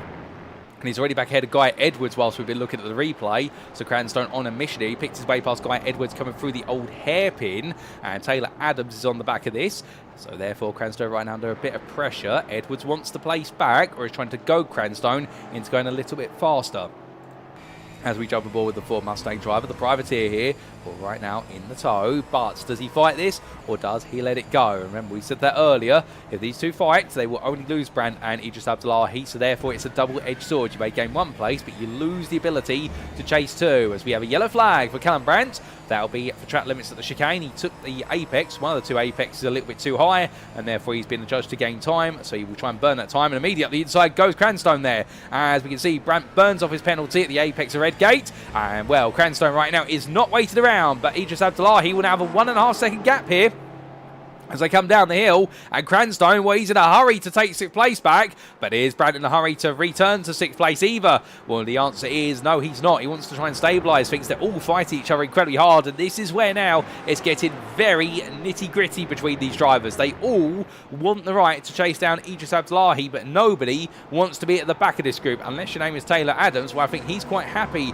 to be playing the role here of just being the rear man and save the fuel, save the car, and get it set up for the final stint of the race. But right now, Cranstone, Brandt and Edwards, they're all showing signs that they're very eager to try and make forward progress, and Idris Abdahi needs to try and break away. But the problem is he hasn't really got the pace in that Ford Mustang, because he had a 1.5 second gap at the start of the lap, and suddenly that gap has already fallen down to 1.3 seconds come the end of it. I get the feeling the 269 Mustang driver here, he doesn't have the pace necessarily at this point of the race. He might be struggling a little bit with tyre life, because that Ford Mustang is a very heavy car. It's the heaviest GT4 out there, and what ends up happening is under braking, all that weight gets shifted really aggressively onto the front tyres in particular with the forward momentum transition, and therefore you can understand right now those front tyres will definitely be hurting, and he's got to try and protect the car. If he can't, then that's where Cranstone and his Porsche Cayman, it's able to get nice and close, and it's really able to try and put that pressure on. As these drivers were all the way around, we take a look back at how Cranstoun managed to pass Guy Edwards before he passed Callum Brandt. And this was immediately on the counter-attack here after he lost those places. It was a look up the inside in towards Redgate Bend, hard on the brakes, a classic move there. Edwards gave them the space to cooperate, and as they made the way out of the corner, a little bit of a rub between the two of them. But again, they'll be exchanging the insurance details afterwards most likely. And well, a bit of sponsors being rubbed off the side of the car is no bother there to Jake Cranstoun. And I think Guy Edwards will respect the fact that it was a fair and honest pass. But we come back to your live racing, and as we do, well, that's the big fight at the moment. It's the fight for 5th through to 9th overall and in pro. But meanwhile, looking a bit further back into the AM class, well, here's Oliver Carwadine, who is closing up to the back of John Roberts. Very gradually, it should be added. However, he has been getting there little after little. But we actually must come back to that top 5 battle, because we do have here Callum Brandt up the inside of Guy Edwards, trying to take the place back. It was a better run for Edwards coming out of the ESs, but right now they're going to be too wide through Hollywood and down in towards the Crater Curve. Two ends are here, but they'll both have to lift off the throttle, respect the space, and in the end, well, you can understand Guy Edwards lifts off a bit more compared to Brandt. He doesn't quite have the confidence to go fully too wide, but Brandt there gets it a bit wrong corner exit, heading up the hill now. Callum Brandt's going to be worried here because that Ford Mustang will gain. And in the end, well, Edwards decides to take all the steam out of the car and not go for it. And I can imagine he's cognizant of the fact that with the way these drivers are fighting, well, they're only losing time the more and more they fight each other. But we are firmly into the throes of the second half of the race now. 60 minutes is this race. We've got 27 minutes left on the clock plus the final lap. And, well, we definitely see that Cranstoun has already left this battle behind. He's 1.6 seconds up the road. As here comes, what is Edwards up the inside of Brandt. It's what the SEs. He gets squeezed. Contact between the two of them. And Guy Edwards in the end, he wanted the space. He wasn't willing to wait. And, well, he gets pinched to the apex curve there. He won't be too happy about how that's played out. I think Brandt, meanwhile, will just simply say, where was he going to go? Because of the fact he came in quite late into the apex. Well, Taylor Adams, I'll be looking at this and thinking, okay, well, that's one down. Now I've just got to find my way past the one guy who survived it all. But Brandt right now, definitely in that McLaren, he's proven to be obstinate, I think, for the right reasons in his mind. And as he makes his way down the hill, he'll be hoping he can catch up to Cranstoun and Idris Abdullahi. But whilst he makes his way onwards, we must now come back to John Bailiff, who sees in front of him a wounded Guy Edwards, and your AM leader at this point is probably thinking to himself, what are these pro drivers in front of me doing exactly? Because they seem to be knocking each other left, right and centre in this race. As he heads up the hill, we also need to make a brief mention to some drivers we've lost along the distance, including our non-starter of Ben Altrier, who didn't make it to the grid due to a technical issue with the Aston Martin.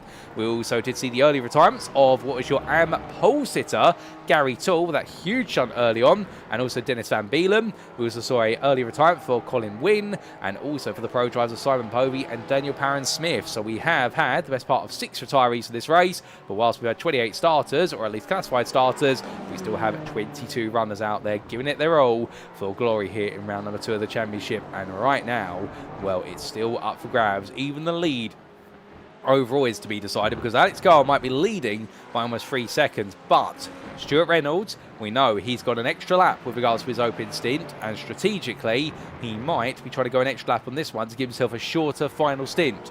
Garl, meanwhile, will potentially have to make up the deficit by doing more laps of his final stint, and therefore it could all be swap and change. But the Fury Simsport driver right now, he is matching Garl's pace. They are literally lap after lap equalised each other. In fact, we might be able to show you the lap time history on screen, ladies and gents. So here we go, bottom centre of your screen, and there you can see that literally lap after lap, it really has been back and forth between them, and the gap has gradually grown given the way that traffic has played out between the two drivers. But for everything that Alex Garl can do, Stuart Reynolds can do the same, and that's definitely been proven over the previous lap. As they now add another lap to the mix, we may see even more on that in due course. And there we go, and that time Garl was only the best part of 3 thousandths faster, so they are absolutely matching each other time and time again. But Reynolds right now keeping his head down, and Matthias Pentelet, he's not too far off either.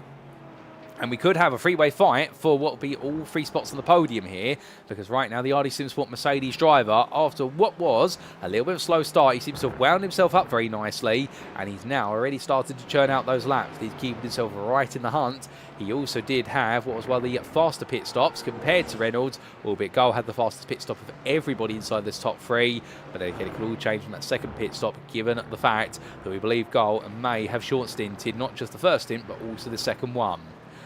Coming from them back to the AM class, well, here's Oliver Carwadine, And he continues to chase after John Roberts. And Roberts in a Ford Mustang for Boosted Motorsport. That's definitely seen quite a bit of rallycross today for its race, particularly when it had that excursion to the grass coming down through Hollywood and into the Craner curves, but it survived it. And these two drivers very close together. But not as close as these two, meanwhile, as this is Idris Abdullahi battling with Cranstone headed down the back stretch. And right now the Ford Mustang trying to go defensive for 5th place. He's digging in, and well, by comparison, Cranstone is looking to try and pick his way through. And it's a good run out of the S's there for the Porsche. Very nimble, very small by comparison, but the Satellite Racing Ford Mustang holds firm for now as they get ready to go onto the brakes. Will it be a change here under braking? The answer is no, but in the rear of the picture, there is a change, because that is Taylor Adams up the inside of Callum Brandt. He spent his time waiting. He's been very patient as Taylor Adams, but the Regenta Sim Racing driving your Season 6 champion right now has decided for all his patience, it's now time to pounce. And he makes that move. Brandt is absolutely obliging with it. Headlights on as well, I think, to try and send a message, which is, I'm going to work with you. And, well, Taylor Adams right now, his next target is to get to Cranstone. 2.5 seconds is the gap, but if Idris Abdullahi and Cranstone fight each other, that gap is going to come down a lot quicker than it would do if they were all just pumping in clear air laps. And therefore, right now, Adams and Brandt have got to take some inspiration from this. They've got to think, well, if we work together, we might be able to get back to that fight very soon, and therefore it becomes a 4-way fight for 5th place once again. And just behind, here's the other Regenta Sim Racing machine, Matt Slade, who's been a little bit of a secondary character in this race so far. That's not to be rude about him, but after what was gaining 1 place towards the start of the race, he hasn't really seen much action since then. And, well, he's gained that place off a guy Edwards in more recent laps, given the fact that Edwards did have that altercation that went the wrong way. And Matt Slate right now just keeping his head down and looking to try and score some points as he heads towards his next turn of the circuit. But from them, we come back to the Carbadine-Roberts battle, and this is what we're going to stay with for a bit now as we jump aboard with the Oris Racing yellow number 14. And, well, Carbadine has been gradually growing in terms of pace and the threat he's posed to the 5th place man in the AM class. Well, right now he's going to be looking down the inside, surely into the SEZ. He's had a much better exit out of Coppice. Roberts has been struggling by comparison, but in the end, Carbadine decides to back off there. Doesn't have the full confidence to send it, as meanwhile, we have had coming to the pits. Hines man, Roberts picks up a slowdown there for cutting too much of the apex to turn number 10. So Mayer's into the pits right now. That will be his second and final pit stop, and that will most likely to be to cover off 4th place. But these two carry on at least for 1 more lap. But Roberts, well, if he doesn't burn that slowdown soon, that's going to be converted into what will be a drive-through penalty if he doesn't clear it. So therefore, Roberts has got to think about this, because they only get the best part of approximately 30 to 40 seconds to serve it. I suspect he'll try and burn it here coming down to the old hairpin, but he will lose a lot of momentum up the hill if he does so. And Roberts, in fact, has yet to burn it.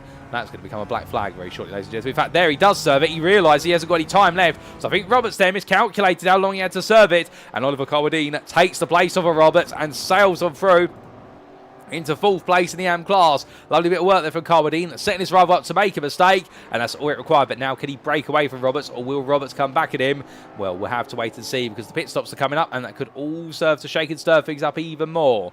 Meanwhile, back towards the very front of the field, what we can see is that Reynolds, well, he's actually lost a bit of time to Alex Gall on the last couple of laps, and that gap has actually opened up by a couple of attempts lap after lap, and now Reynolds and Pentalea close into each other, as meanwhile Jake Cranstone is up the inside of Idris Abdullahi there at McLean's, but it's not over as they get to Coppice, because we can see the Ford Mustang driver trying to hold it around the outside here to retake the place. Well, he's going to have the better exit line. He can carry more speed if he can get the traction down, but Cranstone right now takes the place on circuit. These two are absolutely fighting hammer and tongs. It's beautiful to see. But Cranstone finally gets ahead for a brief moment. But will it all be for naught, or will he have finally got this done? We'll find out very shortly, as we do see Idris Abdullahi into the pit lane. And will Cranstone be very grateful for that and be thinking to himself right now, okay, it's now my time to get my head down here and pump in some good laps. But as he carries on to this one, we do see there the triple 1 step in the side. That's Andy Marsden, who's just recently, I believe, left the pit lane. And we're steering clear of everybody as they roar the way through. Taylor Adams a little bit further behind there. They have got some traffic in front of them as well, in the form of Ryan Penny, if your name is Taylor Adams. So therefore, he'll try and pick his way past Penny as quickly as he can. But we need to take a quick replay of how that all started between Cranstone and Idris Abdullahi. And here it was, ladies and gentlemen.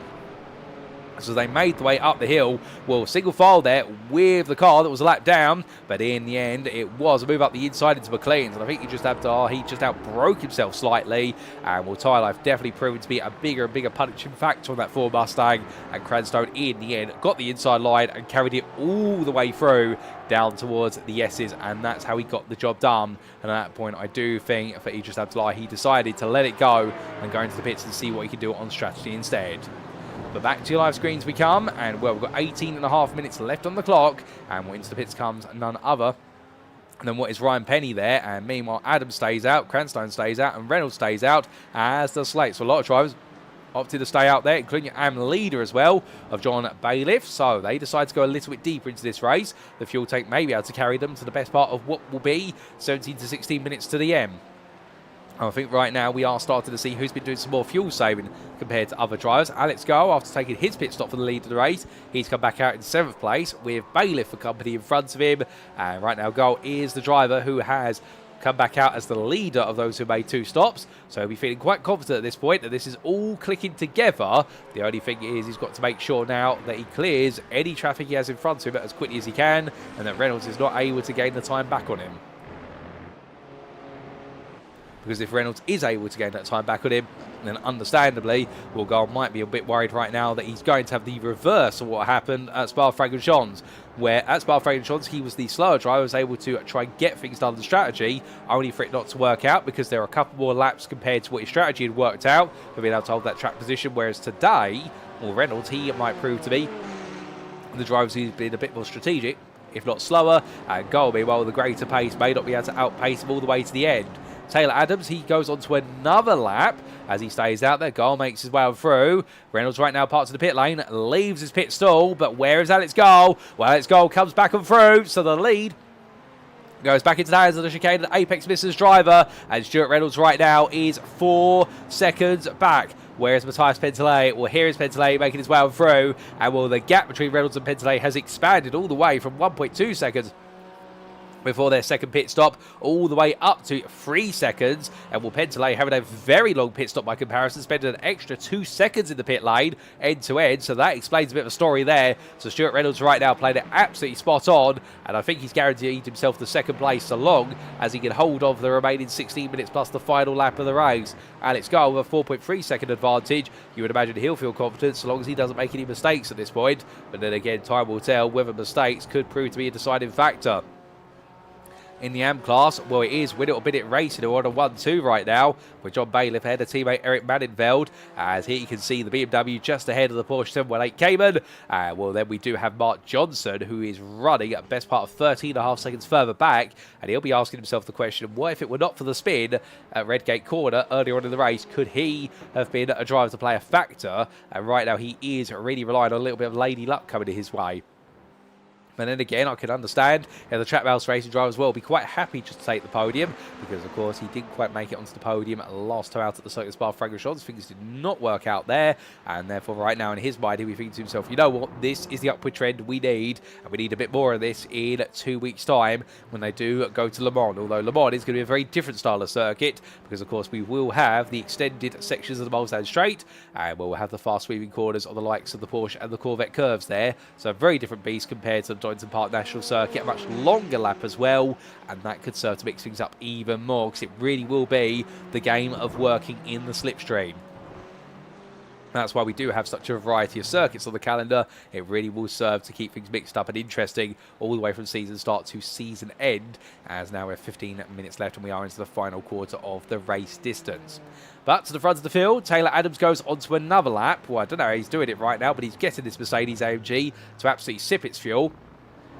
And this is some sensational work for Adams, because of the fact he is going longer than everybody by +4 laps on this second stint. And well, if he gets onto another lap after this, he will really be considered the tyre and fuel whisperer of the car. He will have to pit at some point. He won't be able to make it a one-stop race here. Otherwise, he'd have to take a lot more pace out of the car, because that fuel tank will almost be dry.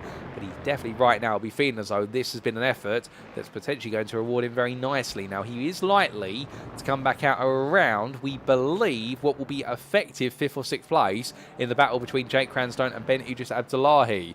Meanwhile, 3 wide down the start-finish straight, that is going to see Guy Edwards doing the Moses manoeuvre there, making his way And parting the seas ahead of Matt Slate, and also down the outside line, that was Ryan Penny who was backing off.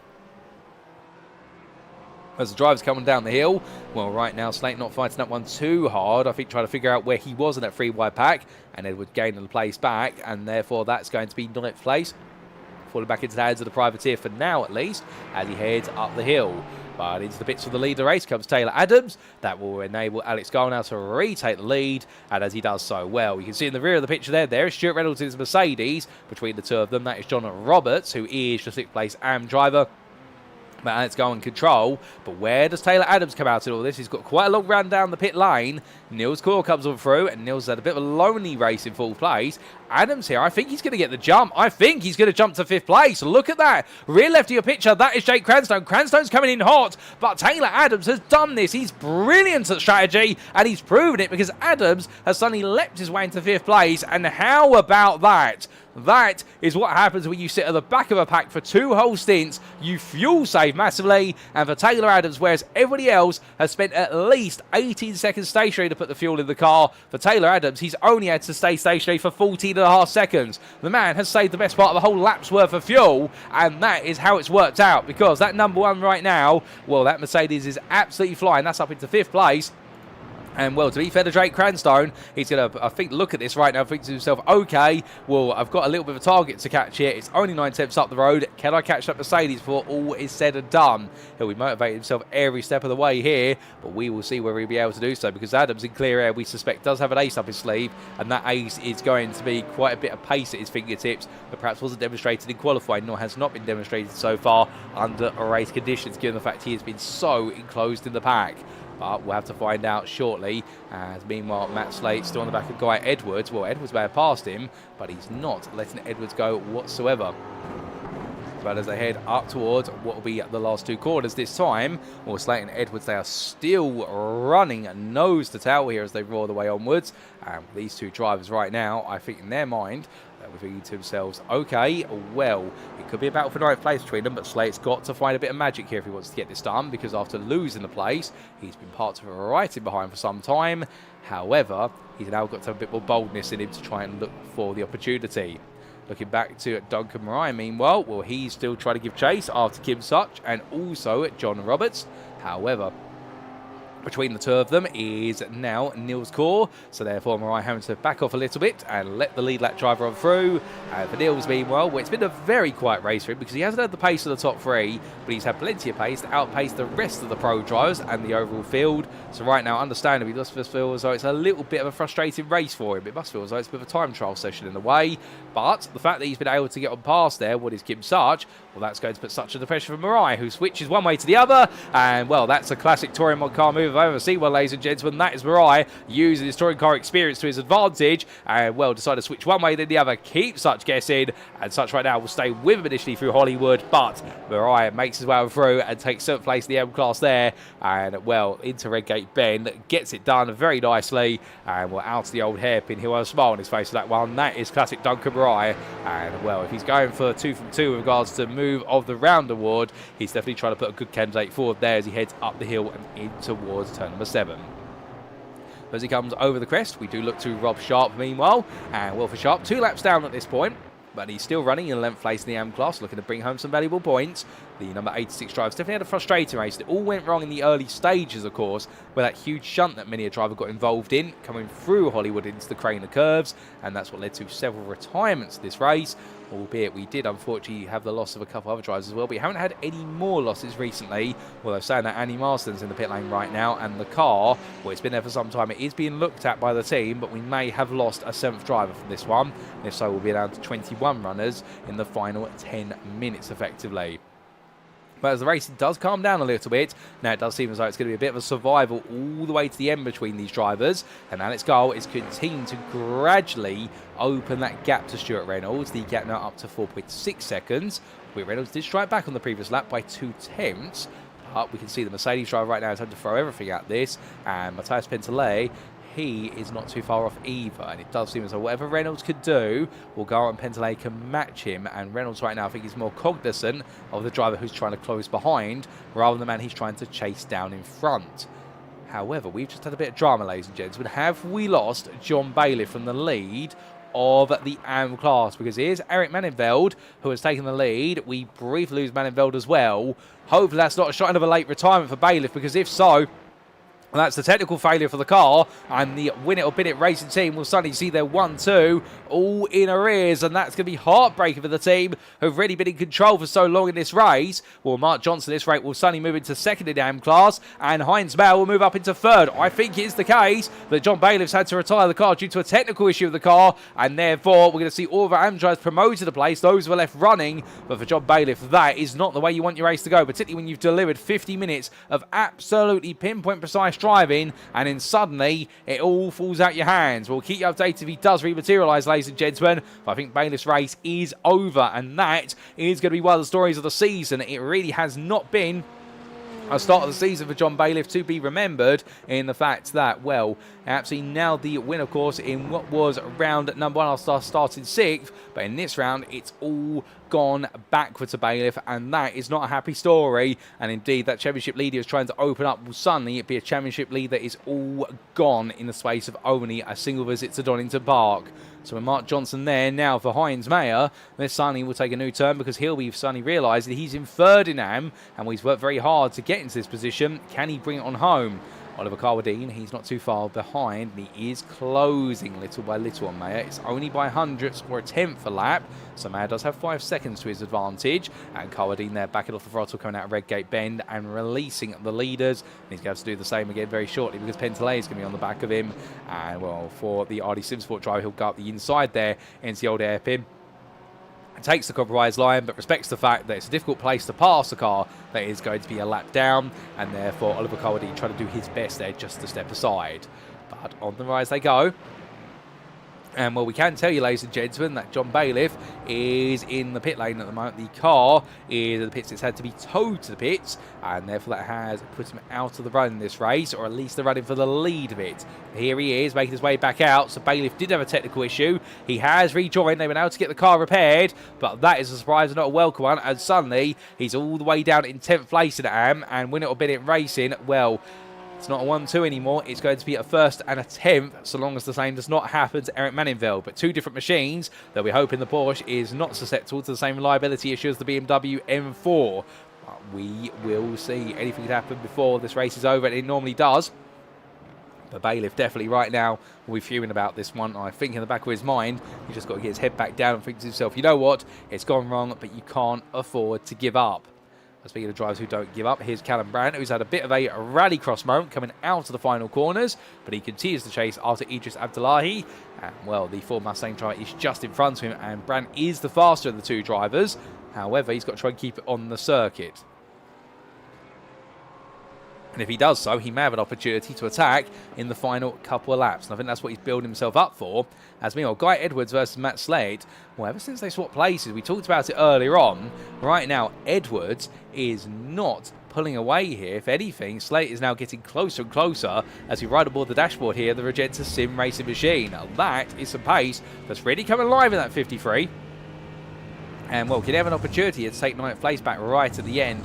I would imagine the differential factor has been tyre life, whereby Slade, he may not have the pace, but he's definitely got the tyres to work with the car. Meanwhile, Edwards, he's got the pace, but he hasn't got the tyre life left in the Ford Mustang at the moment. And we're definitely seeing that the Ford Mustang seem to lose pace over the extended race distance here at Donington Park. And the high tyre life circuits, or the high tyre wear circuits, I should say, well, they're definitely proving to be the undermining of the American machine. Conversely, to the Mercedes, that seems to be a lot more comfortable on its tyres. They hopped and skipped the way out of this lap and onto a 47th one. But whilst this has been happening, we've also had some drama for Ryan Penny. And, well, it's got a bit wrong today already for Penny, but where's it gone wrong now? And your answer is here, ladies and gentlemen, as we get a quick replay.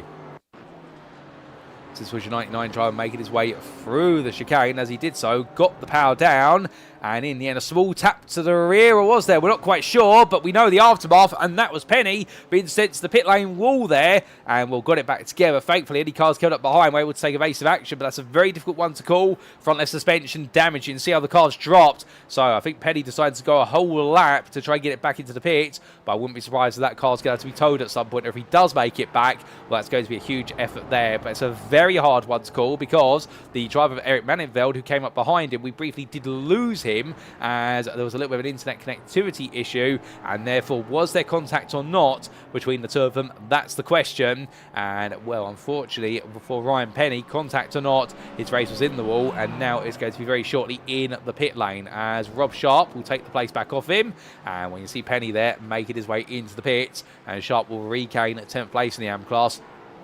Despite being 2 laps down, he'll take it back with 4 minutes left on the clock. But as he heads on through, we come back to your fight for second, and well, Reynolds right now has closed up on its goal quite a bit. He's taken a second out the leader, but conversely, Matthias Pentelet has closed up to Reynolds by the best part of a second as well. So all the top 3, they are now starting to converge, albeit Reynolds and Pentelet are converging quicker than Reynolds versus goal, and I do think that with the amount of gap that our race leader's been able to craft himself for chicane and apex misses, he's going to be safe before the end of this race. Reynolds, meanwhile, he's got to be worried, because one small mistake here on Sunny, that gap for second could be absolutely wiped out, and it would be Pentelet who'll be looking for a move. Across the timeline they go then. They'll have 3 more laps, including the one they've just gone on to. And we'll leader of goal at 109.688. Reynolds at 109.772. Pentelet at 103. Well, not 103, my goodness, sorry, I do apologise. At 109.3, I should say there. So the best part of 4 tenths faster is the RD Simsport driver from Finland. And right now he's absolutely flying out there. Well, can he look for this? He'll have this lap plus 2 more afterwards. And I think this lap is all going to be about setting it up. The next one's going to be able to have a first opportunity, and then the one after is going to be about the final chance to try and make a move, and therefore I think it's going to be confidence building here.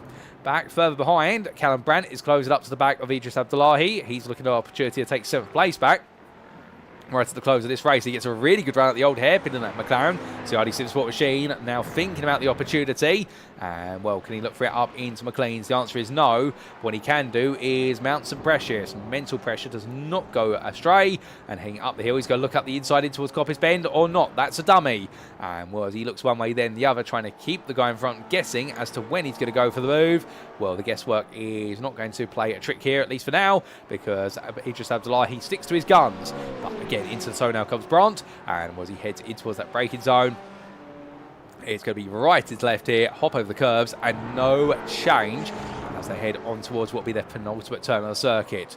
But from them, up towards the next lap, well, we do come back to Reynolds and Pentelet, and that gap now down to 3 tenths here. So that opportunity, if it doesn't present itself this time, it will be on that final lap surely as they head up the hill. And Reynolds right now under huge pressure for Fury Simsport to try and get this right. He's only got 2 more turns on this lap, or 2 major turns we should say, and then it will be 1 more lap. But the RD Simsport Mercedes behind is hungry. It wants the place, and coming through that right-hander, well, right now the number 12 driver close and looking to try and find a way through it. In fact, he's had a really good run through Coppice Bend.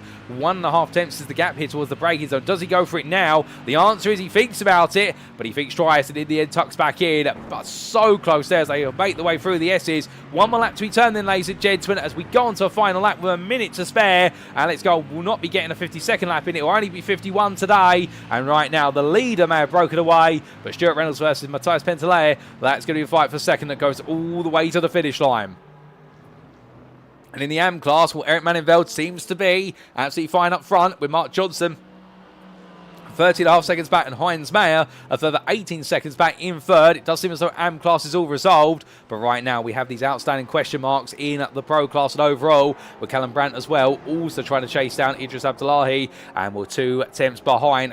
Very close, they're coming out of Redgate Corner, looks to it but doesn't quite find it then as they head through Hollywood in towards the crater curves, but down the hill they come, and no way through for now. Meanwhile for Pentelet, looking up the inside, he is going to go for the move into Coppice Bend. It's going to be a classic lunge up the inside, gets it stopped to the dime there on the apex curve as Reynolds tried to cut it back and got a face full of a Mercedes. It's a brilliant move there for Matthias Pentelet, and I think he may have got this done. But whilst they head down towards their finish line at the checker flag, well, it waves. The man missed out at the Spa-Francorchamps circuit in round number 1, but in round number 2, Alex Gow takes his first win of the season for chicane and apex misses in a stellar drive. Matthias Pentelet gets second place at the end, off of Stuart Reynolds on the final lap, but Reynolds there having to settle for third, and then it will be Niels Core in a bit of a lonely fourth place finish in the end, 4.5 seconds ahead of Taylor Adams, who used strategy to leapfrog his way into what was the lead of the battle for 5th. Jake Cranstow took 6th ahead of Ben Idris Abdullahi, who held off Callum Brandt to the finish line. And then it was Guy Edwards, who's just held off Matt Slate to complete your top 10. And from them, we will have the best part of 15 seconds before we do get to your AM winner. And for Win It and Bid It Racing, it hasn't quite worked out today for a 1-2 with that unfortunate issue on the car that they were able to get repaired for John Bailiff. But for Eric Manenveld, he will take victory on the road as your AM winner, 11th overall. And it will be a further 14.5 seconds before you do get to Mark Johnson, who will bring on home an absolutely brilliant run-up spot. He comes on home in 2nd for Trackhouse Racing, and then we also do need to give a special shout-out to Heinz Mayer, who brings on home 3rd place in the AM class there, a lap down, but the 222 driver there will be absolutely ecstatic with bringing on home a 3rd place, a hard-crafted one, having started all the way 9th in the AM class, but in the end, well, in fact, 7th in the AM class, but rewarded for his efforts there, and it just goes to show it's not about how you start a race, it's about how you put it together over the distance. With Oliver Carwadine and John Roberts completing your top 15, but all the drivers have finished their race, ladies and gentlemen, and your last finisher was Ryan Penny down in 20th place, as we do see the Oris Digital Racing at Red driver making his way very quickly back on his cool-down lap to the pit lane. But as the circuit cools on down, and with it, our drivers take it nice and easy. I think the fuel tanks, a lot of these cars right now, are literally running dry, and I wouldn't be surprised if a few of them will need to be forklifted back to what will be at the pit lane. Well, let's take a look at those race results, subject to any stewards' inquiries, and here they are as we do look to the scenic view. So a brilliant 60 minutes of racing at Donington Park National Circuit, and in the end over 60 minutes, starting your overall results for what is the 2nd round of Season 7 of the Sim Racing Magazine GT4 Challenge, sponsored by Oris Digital. We saw Alex Gall take victory for the Chicane and Apex Missers by 4.2 seconds over RD Sim Sports and Matthias Pentelet. The story really was, with the first two stints, Alex Gall versus Stuart Reynolds, but gradually Gall had the pace to outrun his rivals. But as they went deeper and deeper into the distance, well, there we got to see what was Pentelet finding himself growing in form and growing in pace, and the RD Simsport driver in the end able to mount an attack and able to take that 2nd place off of Stuart Reynolds on the final lap. The Furious Supersport driver, he'll be gutted not to have been able to hold on to the run-up spot, but still be happy with a 3rd place. That's a good score of points. Head of Satellite Racing's Niels Kaur, who spent most of the race by himself after the opening couple of laps, but the Satellite Racing driver getting a good haul of points in, and he'll be pleased about that.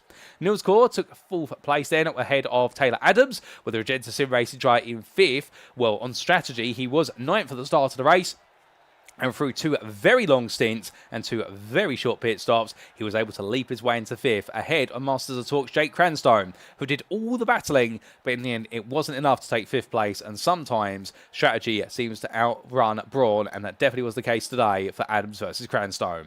We then did see Ben Idris Abdullahi in 7th for Satellite Racing, the team taking a good haul of points there going into round number 3, and will be leading the team's championship even more so, we do believe, with Callum Brandt there in 8th place for RD Simsport, ahead of the privateer of Guy Edwards. Matt Slate took 10th place there for Regenta Sim Racing, and then we did come from your top 10 overall to best of the rest, and your AM winner, his first win of the season for Eric Manenveld. A brilliant effort there from the Dutchman, the privateer bringing on home for Win It or Bin It Racing, and he'll be absolutely smiling about that one. Mark Johnson took 12th place for Trackhouse Racing. And then we did see a lap down Heinz Mayer, who round off the AM podium there for Oris Racing Yellow ahead of teammate Oliver Carwadine. And indeed, the team there bringing home a good haul of points in the team's championship as well as in their own respective AM Drivers' Championship efforts. John Roberts round off the top 15 with 5th place in the AM class there for Boosted Motorsport. And after his excursion to the grass, I think he'll be very happy to finish in the AM top 5. Ahead of Duncan Mariah with the Goldwing Motorsport driver battling back through the field. And Kim Such there in 17th was just ahead of John Bailiff, who unfortunately had led the AM race for the majority of the distance. But we saw towards the end that unfortunate trip to the pits of the car due to an issue with it. And the Win It or Bin It racing car in the end definitely almost been in it. But they managed to get it repaired and back out there to score some all-important points. 2 laps down it was to Rob Sharp for Aburis Racing and Ryan Penny, with the Oris Racing at Red Drive round off your top 20. And outside the top 20, not to be forgotten about, Martin Kenyon in 21st place there, classified a finisher for Axis Sim Sports, and non-finishers in the end for Andy Marsden, Simon Povey, Daniel Parron-Smith, Colin Wynn, Gary Tull, Dennis Van Beelen, and a non-start for Ben Altrier with issues for the Full Tilby Motorsport Aston Martin. But as for the class finishing positions, well, we come to the AM class only, Because, of course, we do have the AM Class Championship to be considered, and Eric Maddenveld there taking home the massive haul and winner's points. Albeit he may not have been the pole sitter, but he definitely takes the lion's share of the score when it comes to the checker flag, with that win by 14.3 seconds over Track Mouse Racing's Mark Johnson. Heinz Mayer rounded off your top three there for Oris Racing at yellow. He'll be absolutely pleased about that one, ahead of teammate Oliver Carwadine, and Boosted Motorsports John Roberts took 5th place just behind. Dungarai was 6th, fought his way back past the likes of Kim Such and John Bailiff, with the Goldwing Motorsport driver having that early instant, but he's definitely one of those drivers who's determined to make up the places, no matter how bad a day he has at the office, with Kim Such in the end delivering a good 7th place finish. I think he was hoping for a bit more here today and perhaps even the top 5. For Nearest Racing Red drivers, then Win It or Bin It Races John Bailiff in 8th with his misfortune, but he was ahead of a Burris Races Rob Sharp, who was 2 laps down, as was Ryan Penny for Oris Racing Red. And then we did see the last of your AM finishers in 11th there, 3 laps down for Axis Sim Sports, Martin Kenyon. We'd have non-finishes for Annie Marsden for that Sim Racing Magazine Black, also Colin Wynn, the privateer, and also GST Races Gary Toole, and Chicane and Apex Missers Dennis Van Beelen. And a good number of those drivers, particularly Gary Toole, your pole sitter, of course, by quite a margin, and also Dennis Van Beelen looked very quick in the race. Well, it didn't quite work out for them. We hope to see plenty more in 2 weeks' time at Le Mans. But with that, ladies and gentlemen, our circuit falls silent. But this broadcast doesn't fall silent for too long, because we're going to take a brief breather and be back in approximately 5 minutes' time for what will be our post-round interviews with our volunteer drivers. Don't go anywhere, you won't want to miss them. And let's hear what our drivers have to say about it, and we'll kick off those interviews very shortly for you.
And without further ado, ladies and gentlemen, we come back and it is time for our post-round interviews. And where better to start for our first interview of the season than speaking to the man who came away victorious today. And well, ladies and gentlemen, we're going to have him with us very shortly, as we've just realised that we are just trying to make sure we do just get a little bit of audio in here. I do apologise for this. We are having a slight technical issue, but do bear with us a brief moment. So we'll be right back. In fact, we are just having a slight technical hitch, and then we will get this resolved. In fact, that technical hitch has been resolved, I do believe. In fact, no, it's not. We'll be right back, and we'll be getting those interviews underway.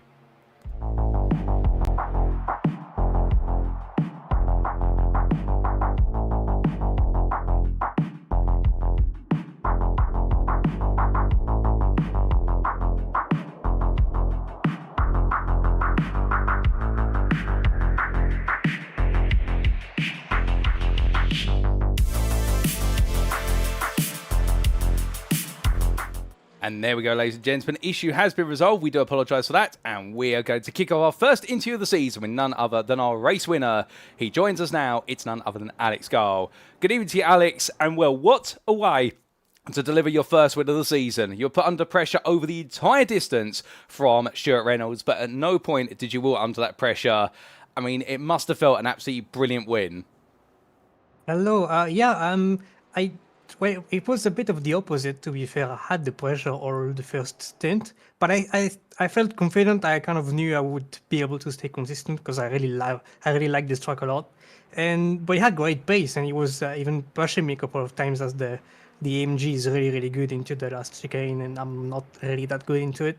So he could have. I thought he could have gone sometimes for the overtake and tried to pull up a gap before the pit stop, but he didn't. And in the end, the McLaren is really good into the pit stop. So every time I kind of made up a bit of time, even though he was making an extra lap, it didn't seem to be enough. I don't know. Well, fair play, and appreciate the insight there, particularly with the early pressure, and then perhaps as time went on, the pressure fell away. But winding things back a little bit, let's talk a bit about qualifying. You put yourself on pole, but an interesting qualifying session, because for the whole distance, yourself and Stuart, you were constantly exchanging the pole lap, and every time one of you would outdo the other by half a tenth. I mean, was there a point where you thought to yourself, surely this has got to end? Yeah, because from our testing, we kind of think the peak lap time is probably around lap 4 or 5. And so the fact that we all kept going, I thought maybe we would start to pit for fresh tires or something, and we just didn't. And for some reason, we kept having great laps, because it was also kind of strange. The track was very dirty from the debris, so it was a bit slow compared to the start of the session.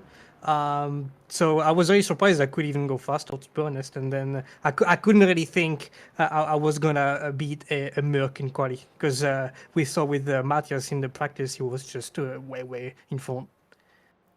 Well, you managed to outpace the Mercedes in qualifying, and over the race distance, you gradually outpaced them a little bit as well. Although, talking a bit about strategy, of course, in round number 1 at Spa-Francorchamps, we saw you play the gambit of going longer compared to Van Langendonck, and in the end, trying to take the lead through strategy and holding on. Here today, you were the first to pit. Was that always the plan? Not really. I think for Spa, I think it's mostly that the Fords went very short, and I didn't really do much because I couldn't really stay in the draft of anybody. I was just doing a bit of normal lift and coasting. And here I did it as well because I was in front, so I thought, look, I can't really save too much fuel. I knew I was not going to be able to save as much as Stuart behind.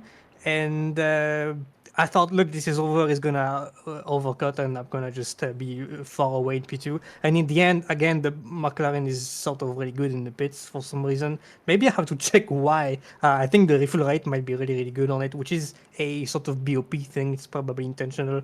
But I get a really nice pit stop always. And I guess that's something that's pretty good with the McLaren for those kind of very winding tracks, because when it's going to be like a Spa or probably Le Mans, I don't think it's going to be as good of a car. Well, absolutely fair, and appreciate the insights there with regards to the pit stop aspect.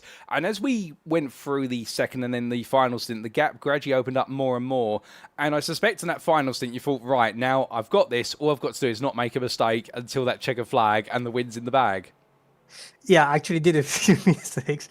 We were in voice chat with my friends, Dennis Van Bielen, Niels Gore, and Ben. We are all together in the Discord voice chat, and I was like, oh, I just have to, it's pretty much in the bag. I just gotta do, I don't wanna.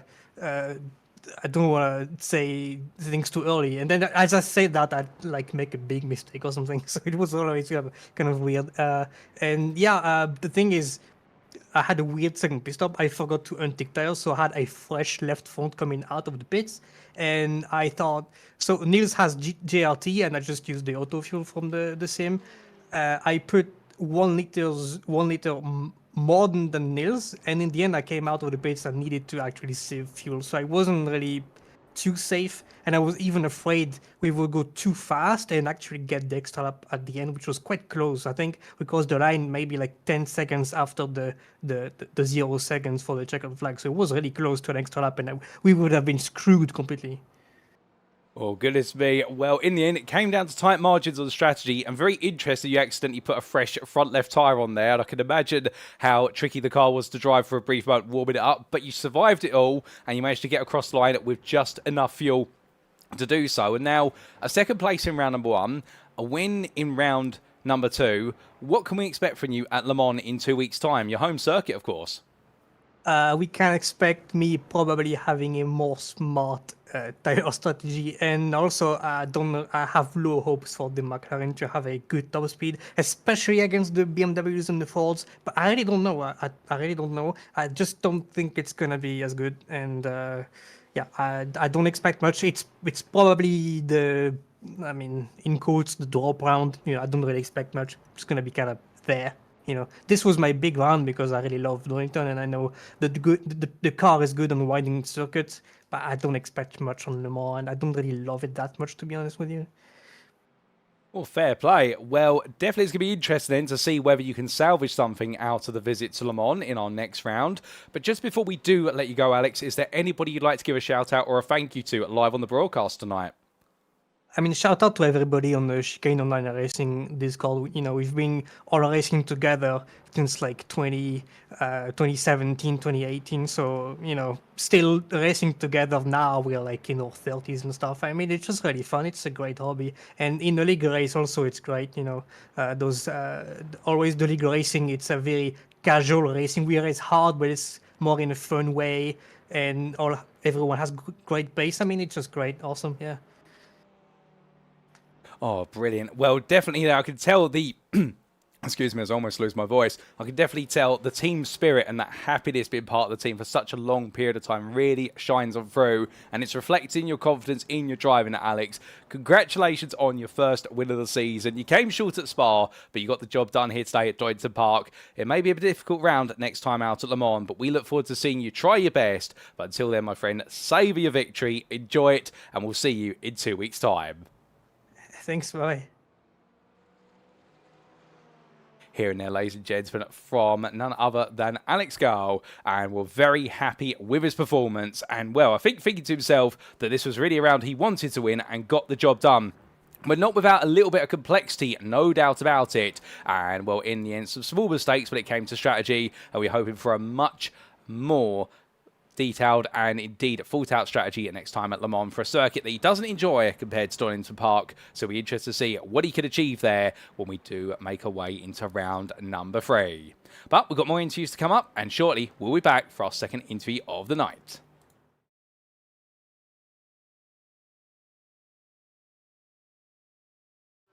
And, well, ladies and gentlemen, from one pro to another, we're now joined by a man who had a bit of a quiet race. He started 4th, he finished 4th. It's Niels Gore. Good evening to you, Niels. And, well, a bit of a race where the opening 5 minutes were interesting, but after that, you sat in 4th for the majority of the race.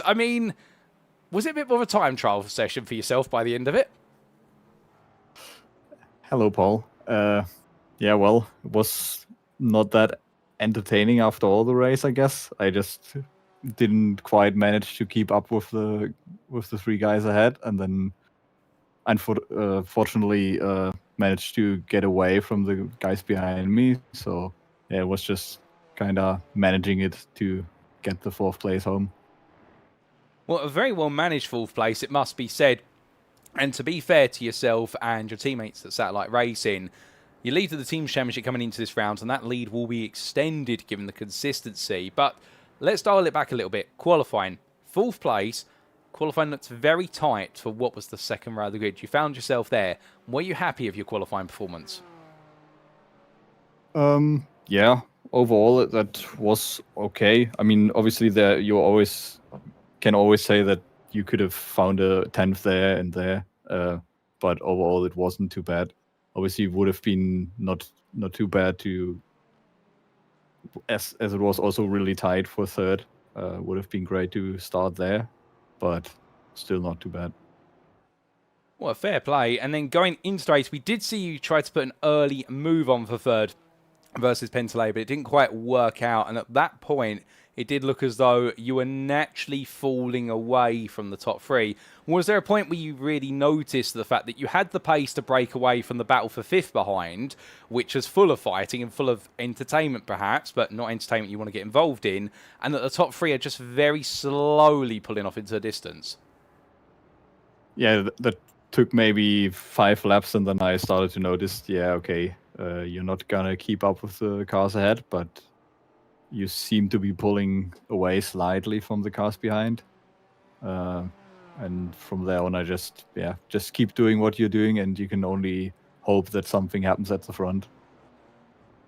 Well, it's absolutely fair. And like you say, all you can do in the end is hope that some chaos or carnage does happen up towards the very front of the field. It didn't quite happen, but of course, along the way, you've got to know your pit stops each and every time. 2 solid pit stops from yourself. Was it always the strategy, the way you played out the pit stops in the end, or did you change anything to try and get yourself a bit closer to the front? Honestly, I ended up using a bit more fuel than I wanted to, which resulted in me doing a lap less on both stints than I wanted to. I was always with remaining 0.9 laps. So, yeah, I didn't quite manage to do that, but I still saved enough fuel to not to lose too much time in the pit stops. Well, well-managed strategy, and with it, I do have to ask as well, and perhaps this is a bit more of a seasonal question, what made you pick the BMW in the first place? Because a lot of BMW drivers we've seen today here at Donington Park seem to be really struggling with a loose rear end on that BMW, but meanwhile you seem to make it look as though it's easy to drive. Oh, it was very much not easy to drive here. The rear end was very happy out of all the corners, especially on the last stint where the tires were just not there anymore. But I just get along with this car the best out of all of them. So I just tend to stick to it for most of what I'm doing. Well, that's fair play, and well, an absolutely solid result today, backing up what was a decent result last time out at Spa-Francorchamps. I mean, what's next for yourself when we head to Le Mans? Can we expect you to be on the podium in France? Well, Le Mans is always one of my favorites. I'm really happy to see it being voted onto the schedule this season. So yeah, obviously I will try my best, but so far I didn't get further than 4th place, so we will see about that. Well, the results are moving upwards, to be fair, so technically you should be on the podium next round, but like you say, we will see what happens there. Nils, just before I do let you go, is there anybody you'd like to give a shout-out or a thank you to on the broadcast tonight? Well, first of all, big shout-out to you, Paul. I really enjoyed watching the broadcast of round 1, and I will probably also enjoy rewatching this one.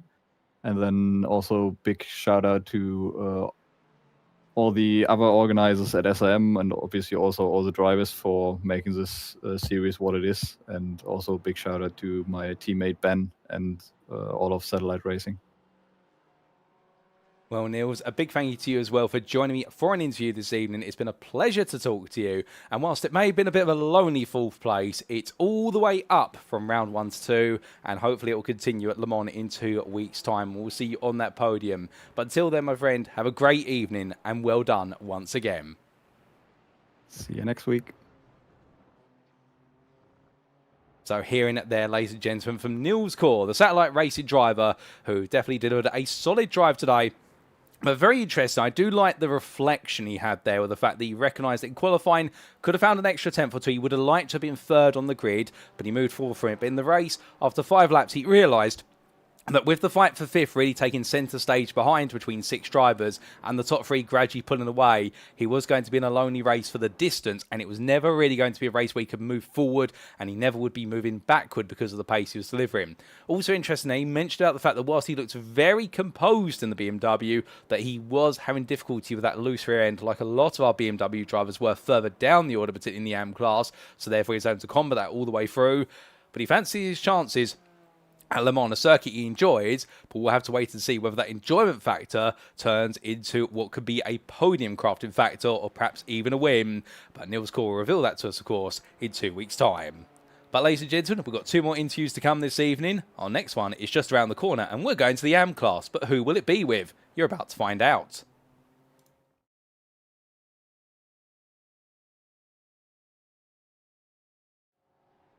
So we come to the AM class, ladies and gentlemen, and joining me now in the interview room is a driver who, when he started this race, I don't think he expected to finish on the podium. But Heinz, you definitely did it, and what a way to put yourself on the podium. I mean, is it a bit of a surprise to you? Yes, definitely a total surprise to me. Well, definitely a surprise to you, but let's take it a step back. Coming into this round, interesting round, because of course, last time out at Spa-Francorchamps, it was yourself and sister team driver Kim Such. You did a lot of battling, and it definitely was brilliant. But here today, you started off strong, 7th place in qualifying for the AM's 19th overall. Were you happy with your qualifying? Yeah, I think so. I mean, the track was a bit slower in the qualifying, I think, than most of us expected.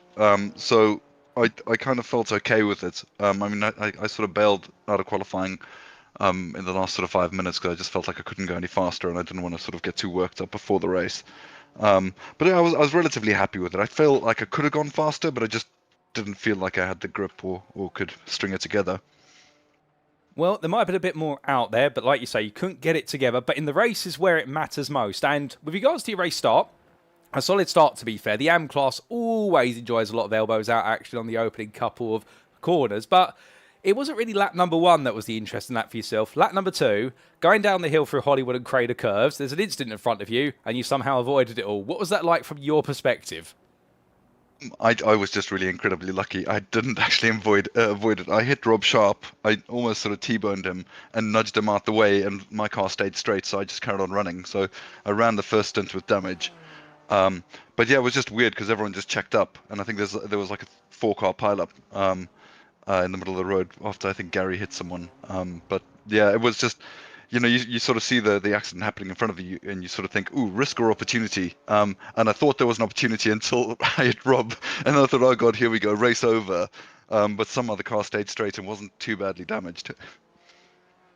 Well, the damage wasn't too race restricting, so in the end, stint number 1, it was all about getting it to the pits and making sure that you get the repair work on. Stint number 2, you carried your way forward, and we saw over the race distance, you were 5th place coming into the pit lane, and a little bit later on it, you move your way up into 4th, making your way past Oliver Carwadine. At that point, you must have thought to yourself, you know what, this has been a really good race. We're on course, not for the podium, but at least the first step off the podium. I didn't really think about it at all, to be honest, because so Ollie was in a slightly different, because he's obviously my teammate, so he was in a slightly different sort of pit stop strategy to me in that sense. So I didn't really think he was in my race. But when I came out of my last pit stop and Mark Johnson was behind me, I don't know how that happened. But then the problem is the rest of that last stint was just fuel saving as much as possible, and I just resigned myself to 4th place, and I don't know what happened, but someone, oh that's right, Eric had a iRacing crash. So I was just really fortunate in that sense. I was actually sort of all alone for pretty much that whole last stint, fuel saving the whole way as I went. So it wasn't all that exciting, but still, I'm still happy with the result. Oh, 100%. I mean, a 4th place then promoted to 3rd because, like you say, an issue for John Bailiff, who had to go to the pit lane. Right. And get the car back out. So I can imagine when you crossed that finish line and saw that checkered flag, you probably looked over your shoulder and thought, wait a minute, that's now 3rd. Yes, exactly. That's exactly it. I think it was the last 2 laps I looked at it and I was like, hang on, I'm in third place. Well, how did that happen? And then thought, okay, well, I think Ollie was 5 or 6 seconds behind. And I thought, well, I actually, oh no, sorry, it was 2 and a bit seconds behind. But I saw his lap times on my screen, and I thought, you know what, I can afford to just take it easy. And to be fair, if I ran out of fuel or I had to do a splash and dash and he went through, I would have been just as happy for him since he's my direct teammate. Well, the two of you having a great result in the AM class, and overall then a 13th for yourself and a 14th for Ollie. I mean, it's an upward trend from Spa to here today at Donington Park, and can we expect that to continue at Le Mans? I hope so. I mean, Le Mans is obviously quite an awkward track. I mean, if you make a mistake and fall a little bit too far behind, then you're kind of out of it. So it all comes down to sort of just hanging with the pack, doesn't it? But we'll see. It's not my strongest track. I think the shorter, tighter tracks are better suited to me for later on in the season. But we'll see. I'm not terrible at it, but it's not one of my favorites. And also, we're gonna have to look at the fuel side of it because, yeah, it's gonna be awkward being caught in the middle of a lap, with only half a tank of fuel left, or sorry, half a lap of fuel left. So the fueling might be kind of weird for that.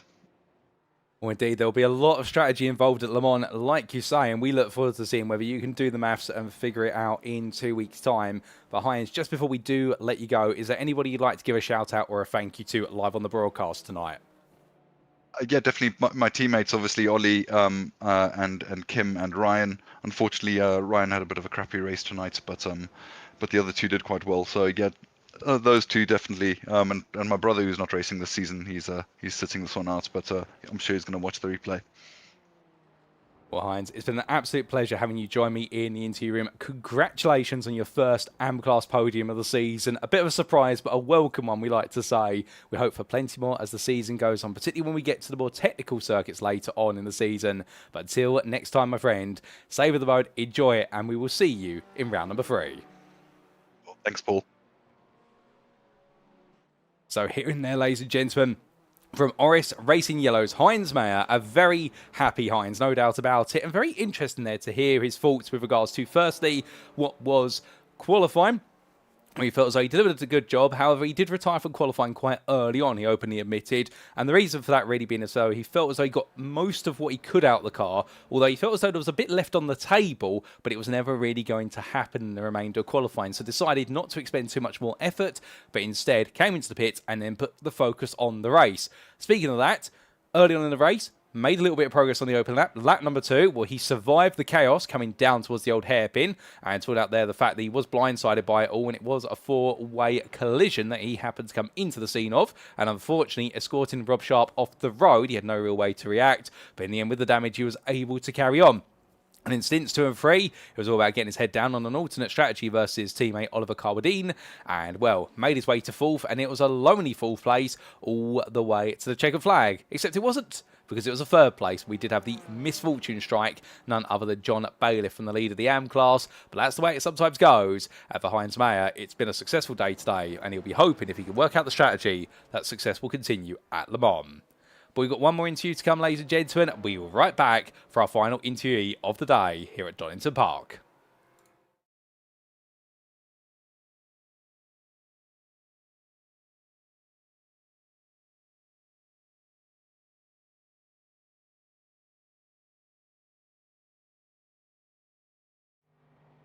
And without further ado, ladies and gentlemen, our final interviewee of this evening is none other than our Finnish man who absolutely put on a show on the final stint. It's Matthias Pentelee. Matthias, what a race from yourself. I mean, it took 57 minutes to build up to the crescendo, but what a way to keep us waiting. 2nd place on the road in the end. How did that feel to battle with Stuart Reynolds on the final lap and take the runner-up spot? Yeah, that was quite satisfying.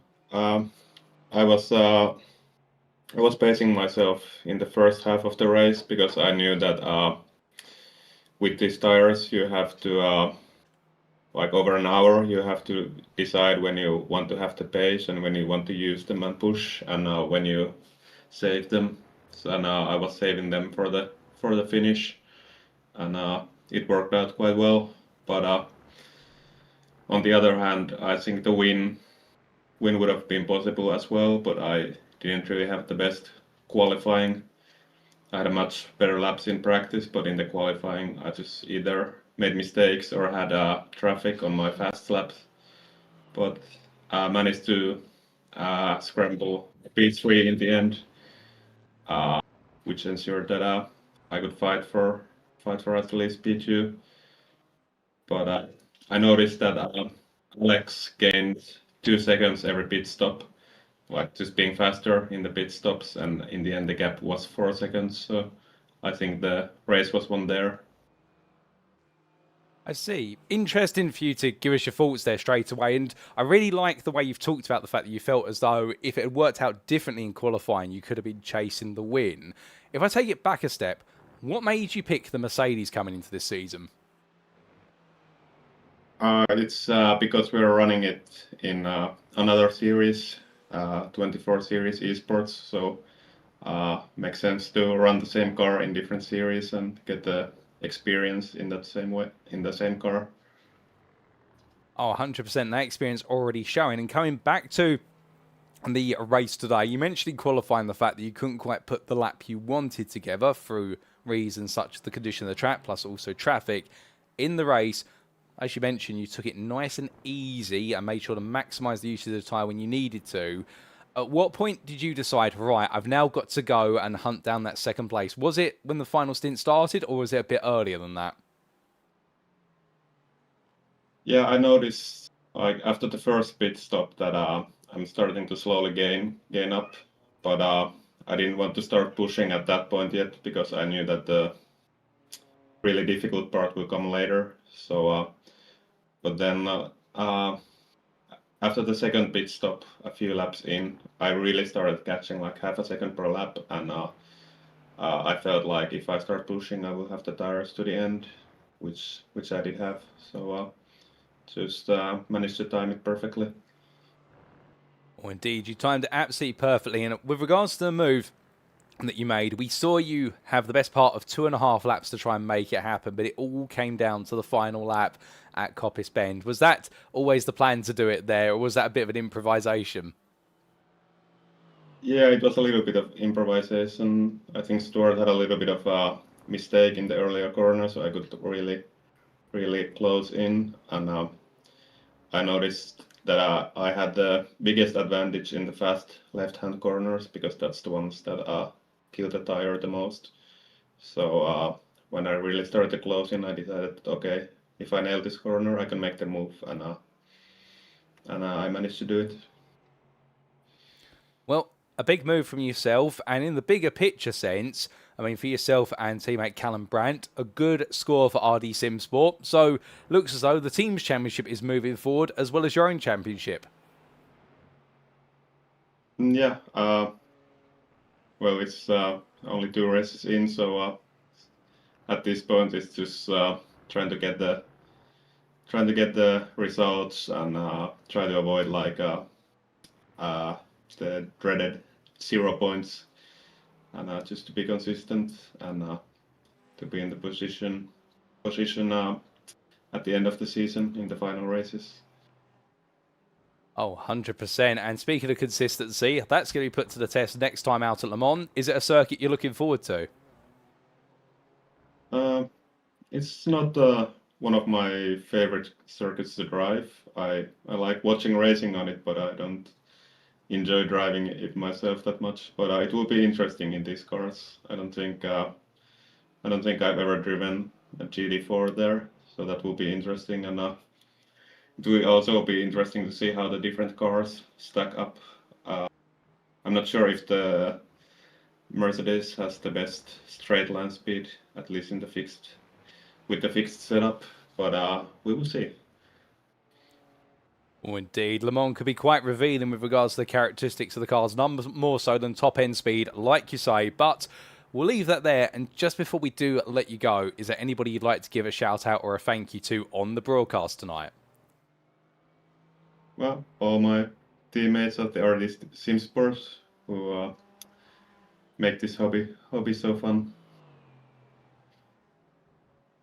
Well, fair play. Well, definitely having a great set of teammates around you makes it even more fun than doing it all by yourself. Matthias, it's been an absolute pleasure to see you out of the circuit today, and well done on that brilliant opportunity to see second right at the end. We look forward to plenty more from you in the weeks to come. But until then, my friend, have a great evening, and congratulations once more on the podium finish. Yeah, see ya.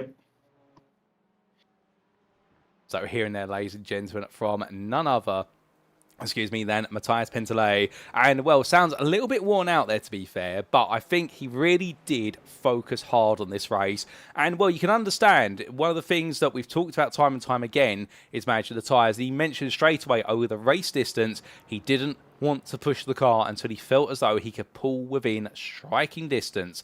And, well, that was the final stint where he was able to close the gap to fellow Mercedes driver Reynolds. But whereas the Fury Simsport driver didn't seem to have the tyre life left, for Pentelet, he definitely did have the tyre life left. And Matthias absolutely went all in. And that's why we saw that classic battle in the final 2.5 laps, where he was able to line up an opportunity, and a small mistake from Reynolds coming through the early stage of the lap meant by the time they got to Coppice, he could go all in for that move that would seal the second place. But he had to work hard for it, and when we get to Le Mans, he's already mentioned there the fact that it could be a very different circuit, and with it, it could really reveal a lot when it comes to the balanced performance of these GT4 machines. And therefore, whilst it's not a circuit you typically look forward to, a part of me thinks he'll be excited because it will be a step into the unknown with all these cars and seeing exactly how they'll line up and whether he can add another podium to his championship point bank account. But with that, ladies and gentlemen, that concludes our interviews for this evening. And a big thank you to all 4 of our drivers who spent the time being available for interview this evening. And of course, we started off by hearing from our overall pole sitter and winner, Alex Gale for Chicane and Apex Misses. A very happy man there to take his first win of the season. We then heard from another pro driver in the form of Niels Kaur for Satellite Racing in a bit of a lonely 4th place. He really did lock himself into 4th place over the entire distance today. We then made a detour to the AM class. We heard from Oris Racing Yellow's Heinz Mayer, who was very happy with surprise first podium of the season, which came to him right at the end of the race. And then we lastly just heard from Odyssey Sports Matthias Pentelet, who in the end fought hard for second, feeling as though he had the pace to take the win, but it didn't quite click together today for the win, and he had to settle for that second place spot. But then again, with that effort, you can imagine at some point his luck may come around and he may be able to take the fight to the very top of the field. But thank you to all 4 of our drivers for their time, and we look forward to plenty more interviews as the season goes on. But with that, ladies and gentlemen, it's now time for us to start wrapping up. Thank you very much for watching, and if you have enjoyed today's show and perhaps you're sat there right now wanting to get on the grid at Sim Racing Magazine, well, the best way to do so is by joining the official Discord. Invite link available on screen there. And if you do join the Discord, you won't find a more friendly community of sim racers from around the world. Indeed, there's never been a better time to be on the grid at Sim Racing Magazine, particularly as we run through our 7th rendition of the GT4 Challenge, and I'm certain we've got plenty more in store for what will be not just this year, but going into 2026. We'd also like to take a moment to say a big thank you to our series sponsor, and that is none other than Oris Digital. And well, if you want to know a little bit more about Oris Digital, well, do keep in mind that small teams can make a huge impact in the digital marketing and e-commerce space, and Oris Digital knows that best. With 20 years of collective experience in growing businesses through online marketing channels via the provision of services including affiliate management, Amazon marketing, and digital strategy, Oris Digital delivers tangible results to its clients. If you'd like to know more about how Oris Digital can help grow your business, be sure to head to their website today at www.oris.digital. That web address again, www.oris.digital. We'd also like to take a moment as well, ladies and gentlemen, to say a shout out to our series partner, and that is none other than Boris Watch. And well, one of our drivers, Rob Sharp, who you've seen on the grid today, albeit didn't quite have the race he wanted, but he definitely was enjoying himself out there. Well, he runs Boris Watch, which designs and markets watch faces for smartwatches running Google's Wear operating system. This SRM-themed watch face that you can see on the right-hand side of your screen is currently under development, and Rob hopes to make it available on Google Play Store in a few weeks' time. It features a pit board that includes your race position, which improves as you near your step target for the race day, a racetrack with selectable colours for each sector, and the trademark Sim Racing Magazine or SRM branding, along with other useful information such as heart rate, so you can manage your excitement level in the next SRM race. So if you do want to know more about Oboris Watches watch faces for smartwatches, then why not head to their website at www.oboris.com today to find out plenty more. And well, absolutely brilliant work there from Rob, and we look forward to seeing that watch face really come to life once it completes its 11th life cycle. And you never know, we may get a word from him later on in the season, and perhaps he can even give us a demonstration of it in action. But with that, ladies and gentlemen, well, the action will fall silent for 2 weeks, but fret not, because next time when we're back, we'll be back on Tuesday the 4th of November 2025, and we'll be heading to France for the Circuit des 24 Hours du Mans, more commonly referred to as Le Mans, and there it's all going to be about strategy and straight line speed. We have seen in 2 rounds 2 different winners overall and also in the AM class. But will we see a third new set of names take to the top steps at Le Mans, or will we see our first repeat winners of the season? For all that and more, you'll have to tune in then. But until then, we've been the Sim Racing Magazine's GT4 Challenge Season 7. I've been your host and commentator, Paul Walsh, also known as TX141 or Britain a Spit, depending on what media you follow me on. And until next time, remember to stay well, stay safe, stay smiling, and most importantly, ladies and gentlemen, much like our drivers, remember to stay on track. Good night.